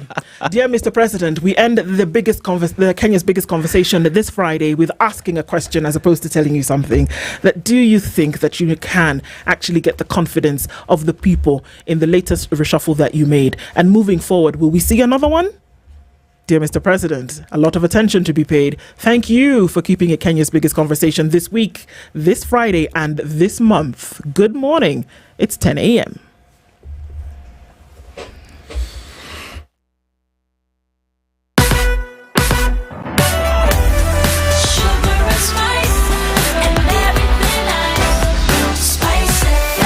Spice up your life